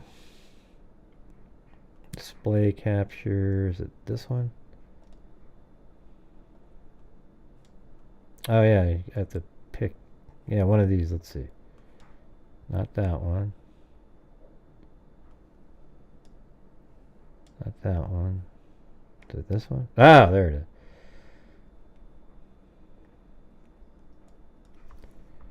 Let's see if I can do it. Get him in prison here. Hold on a second.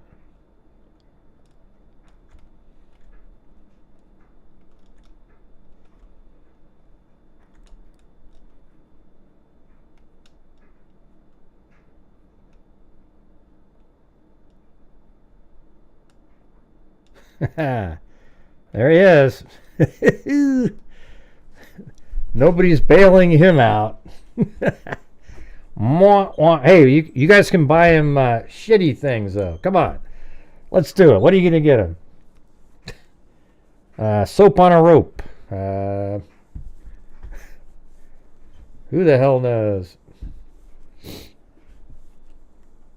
Yeah, maybe I need to have one. Maybe I should have an image for his face. Yeah, no rope, just soap. A bar of soap. And it's like dial, where there's nothing to grip it by. You just grab it, it flies out of your hand.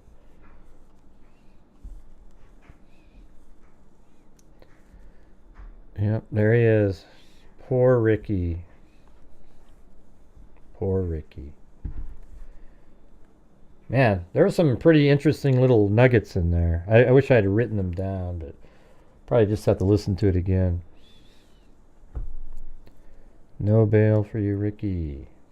There you go. Jessica Schubach, no bail, 0. He's -2.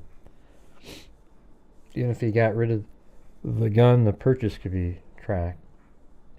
Yeah, but it wouldn't. That has no relevance at all. I'm not sure what that even means. They needed the gun to test the ejection marks, and not having the gun, you wouldn't be able to do that. A lot of people own a Sig Sauer.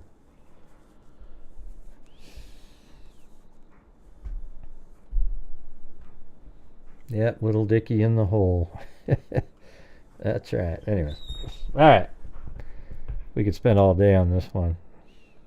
I'll just get over here. And there he is. That's how it ends. The last shot in the video. F, you got me.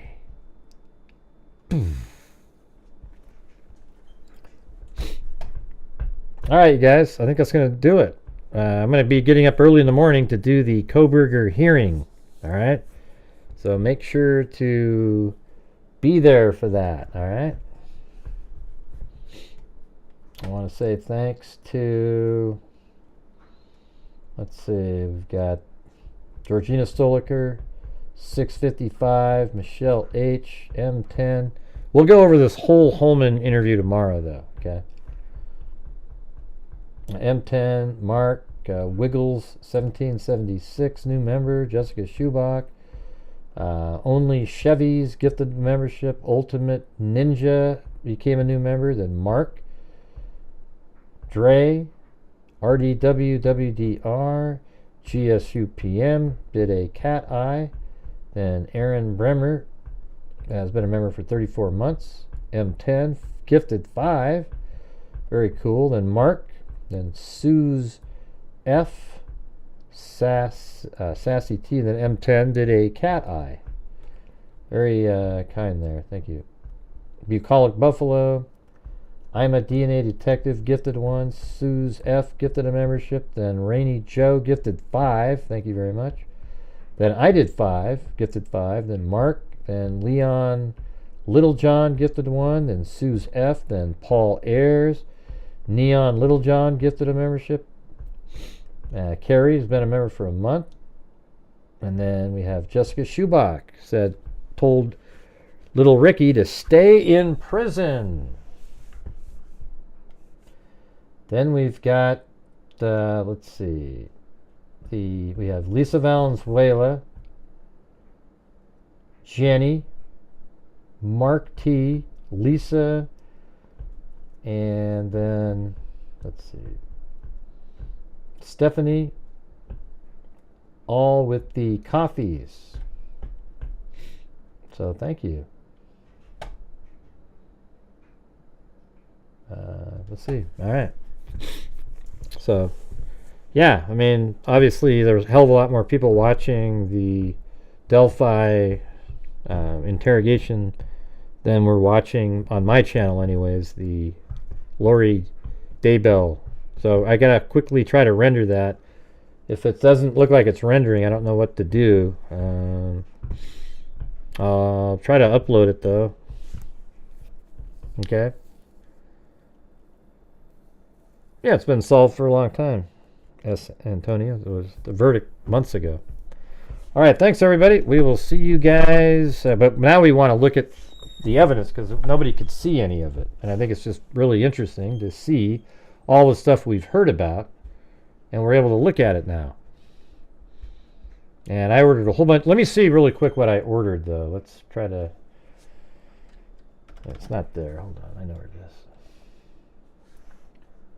Working on... That's not what I was looking for. Order Delphi docs. Is it this one?